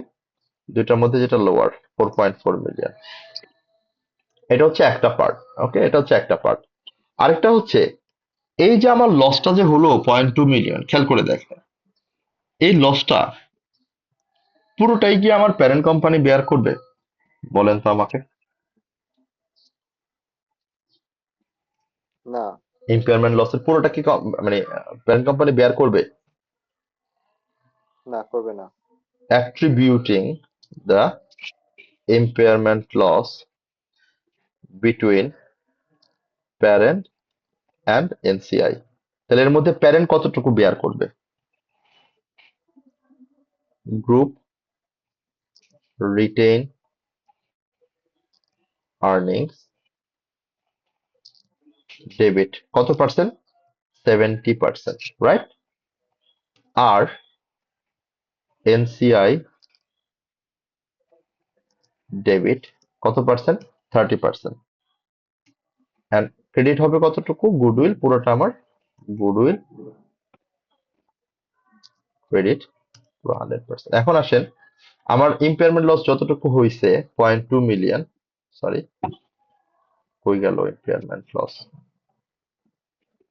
এই 0.2 মিলিয়ন, এটার 70% হচ্ছে আমার ওয়ার্কিং ফাইভে যাবে, দেন 30% যাবে হচ্ছে আমার ওয়ার্কিং ফোরে। ওকে, অ্যান্ড গুডউইল হিসেবে আমার মাইনাস হয়ে যাবে হচ্ছে পুরোটাই। তো আমি যদি এখন আপনার ডাবল এন্ট্রিটা এইভাবে কমপ্লিট করি, তাহলে ডাবল এন্ট্রি হচ্ছে হচ্ছে আমার এটা 0.4, 0.06, অ্যান্ড পুরোটা হচ্ছে আমার গুডউইল থেকে যাবে। সো এটা হচ্ছে আমার ওয়ার্কিং ফাইভ থেকে লেস হবে, এটা ওয়ার্কিং ফোর থেকে লেস হবে, এটা ওয়ার্কিং থ্রি থেকে লেস হবে। সো আমি ডিটেলস জিনিসটা আপনাদের দেখানোর একটাই কারণ, সো দ্যাট আপনাদের যখন এই ধরনের কানেক্টেড কোয়েশ্চেন আসবে, কারণ এটা কিন্তু একটা লিঙ্ক কোয়েশ্চেন, ইন্টারলিঙ্ক কোয়েশ্চেন, খেয়াল করেন কেন ইন্টারলিঙ্ক কোয়েশ্চেন, এটার সাথে আমার কনসলিডেশনের পার্টটাও চলে আসে, আবার এটার সাথে কিন্তু আমার মানে আইএফআরএস এর ইন্ডিভিজুয়াল পয়েন্টটাও চলে আসে। সো আমি এই জন্য দেখেন একটা কোয়েশ্চেন করার সময় আমরা নিচ্ছি, বাট আমরা কিন্তু পুরো হোল এরিয়াটা কভার করার ট্রাই করছি, সো দ্যাট আপনাদের আসলে কারো কোনো গ্যাপ না থাকে নলেজে। ওকে, সো আমি আপনাদেরকে হোমওয়ার্কটা দিয়ে দিচ্ছি আগেই। হোমওয়ার্ক হচ্ছে আমি যে কোয়েশ্চেনটা, আরেকটা কোয়েশ্চেন যেটা আমার ছিল অ্যাটাচ করা, লুনা কোম্পানি, আমি একটু আপনাদেরকে এখানে বলেই দিই, লুনা কোম্পানির এখানে আসলে খুব প্রবলেমেটিক কিছু নাই, এটা আসলে আমার খুবই সিম্পল কিছু জিনিস আছে, বাট এটাতে আইএফআরএস 15 এর একটা ছোট জিনিস অ্যাড করা হয়েছে, মানে রেভিনিউ রেকগনিশনের, ওইটা একটু আপনারা মাথায় রাখবেন, এবং ইন্ট্রা গ্রুপ ট্রেডিং এর কিছু ব্যাপার এখানে আছে, এটা একটু আপনারা মাথায় রাখবেন। আর এরপরে যেটা আছে সেটা হচ্ছে আপনার এই রুকেট কোম্পানির যেটা, মানে সেটাও আলটিমেটলি অ্যাসোসিয়েটেড একটা পার্ট আছে, মানে ক্লিক কোম্পানি হচ্ছে IS-38 এর কিছু ব্যাপার আছে, মানে এগুলো হচ্ছে আপনারা জাস্ট মানে আপনাদের যে প্রিভিয়াস IS-IFRS এর যে আন্ডারস্ট্যান্ডিং যতটুকু ছিল সেই অনুযায়ী আপনারা যদি একটু অ্যান্সারটা ট্রাই করেন নিজেরা, আই বিলিভ এটা আপনারা সলভ করতে পারবেন। এখানে খুব বেশি কমপ্লিকেটেড কিছু নেই, এবং এই কোশ্চেনটা যে কোশ্চেনটা আমরা করলাম খুব ইম্পর্টেন্ট কোশ্চেন, এই কোশ্চেনটার আনসারটা অলরেডি আপনাদের ক্যাপলান টেক্সটেও আপনি পাবেন, মানে ক্যাপলান এক্সাম কিটেও পাবেন, আমি আলাদা করে অ্যাটাচ করেও দিচ্ছি। And আগামী ক্লাসেই আমাদের group accounting will be the last class on like question practice. এরপরে কিন্তু আমরা একটা ছোট অ্যাসেসমেন্ট টেস্ট নিব গ্রুপ অ্যাকাউন্টিং এর উপর আপনাদের কাছ থেকে, একটু সময় দিব আপনাদেরকে এটার জন্য, বাট আমি রিকোয়েস্ট করব আপনারা কাইন্ডলি যেভাবে পসিবল হয়, যতটুকু পসিবল হয়, মানে আপনারা অবশ্যই অবশ্যই এই জিনিসটা কমপ্লিট করেন, কেননা গ্রুপ অ্যাকাউন্টিং এর কোয়েশ্চেন প্র্যাকটিস আমরা আগামীকাল হয়তো আরেকটু স্লোলি চেষ্টা করব, মানে বেশি কোয়েশ্চেন করার, মানে ট্রাই করার। আজকে তো অনেক ডিটেলস দেখলাম, কালকে হয়তো আরেকটু মানে ওভারভিউটা দেওয়ার ট্রাই করব কোয়েশ্চেন প্র্যাকটিসের ক্ষেত্রে, সো দ্যাট আপনারা বাসায় বসে একটু সময় নিয়ে প্র্যাকটিসটা করতে পারেন। সো আমি কোয়েশ্চেনটা আগে পিক করি, মানে কোন কোয়েশ্চেনটা আমরা করতে চাই, আমি আপনাদেরকে অবশ্যই গ্রুপে দিয়ে দিব ইনশাল্লাহ। অ্যান্ড আগামীকাল ইনশাল্লাহ 11টায় আমাদের ক্লাস হচ্ছে, এন্ড আমরা ট্রাই করব নেক্সট উইকেও ক্লাসটা কন্টিনিউ করতে, সো দ্যাট আমাদের যেই গ্যাপ গুলো যাচ্ছিল সেটা যেন রিক্যাপ হয়, এন্ড আমরা ট্রাই করব ফার্স্ট 50% যে সিলেবাসটা সেটা ঈদের আগেই যেন আমরা শেষ করতে পারি, এন্ড ঈদের পরে আমাদের যে 1.5-2 মাস সময় থাকবে, সেই 1.5-2 মাসে আমার হয়তো বা আমি পরবর্তী 50% যেটা IS-IFRS সেটা নিয়ে ইনশাল্লাহ আপনাদের সাথে ডিসকাশনটা যেন করতে পারি। So that is my plan, and of course ঈদের পরে আমরা হয়তো বা প্রপারলি ক্লাস শিডিউলটা আবার রিশিডিউল করে আপনাদেরকে 3টা ক্লাস উইকলি রাখার ট্রাই করব, সো দ্যাট মেকআপ গুলো আমাদের প্রপারলি হয়ে যায় ইনশাল্লাহ। সো এই পর্যন্ত সবাই তাহলে যদি কোনো কোয়েশ্চেন না থাকে আমরা আজকের জন্য তাহলে শেষ করি, জুম্মার টাইমও হয়ে যাচ্ছে। So thank you so much সবাইকে, আমি আপলোড করে দিচ্ছি রেকর্ডিংটা, এন্ড আগামীকাল আমার নতুন 3টা কোয়েশ্চেন আমরা ট্রাই করব সলভ করার। আমি কোয়েশ্চেন লিস্টটা আপনাদেরকে অবশ্যই আমি হোয়াটসঅ্যাপে এবং মেসেঞ্জার গ্রুপে দিয়ে দিব। থ্যাংক ইউ সবাইকে। Thank you sir.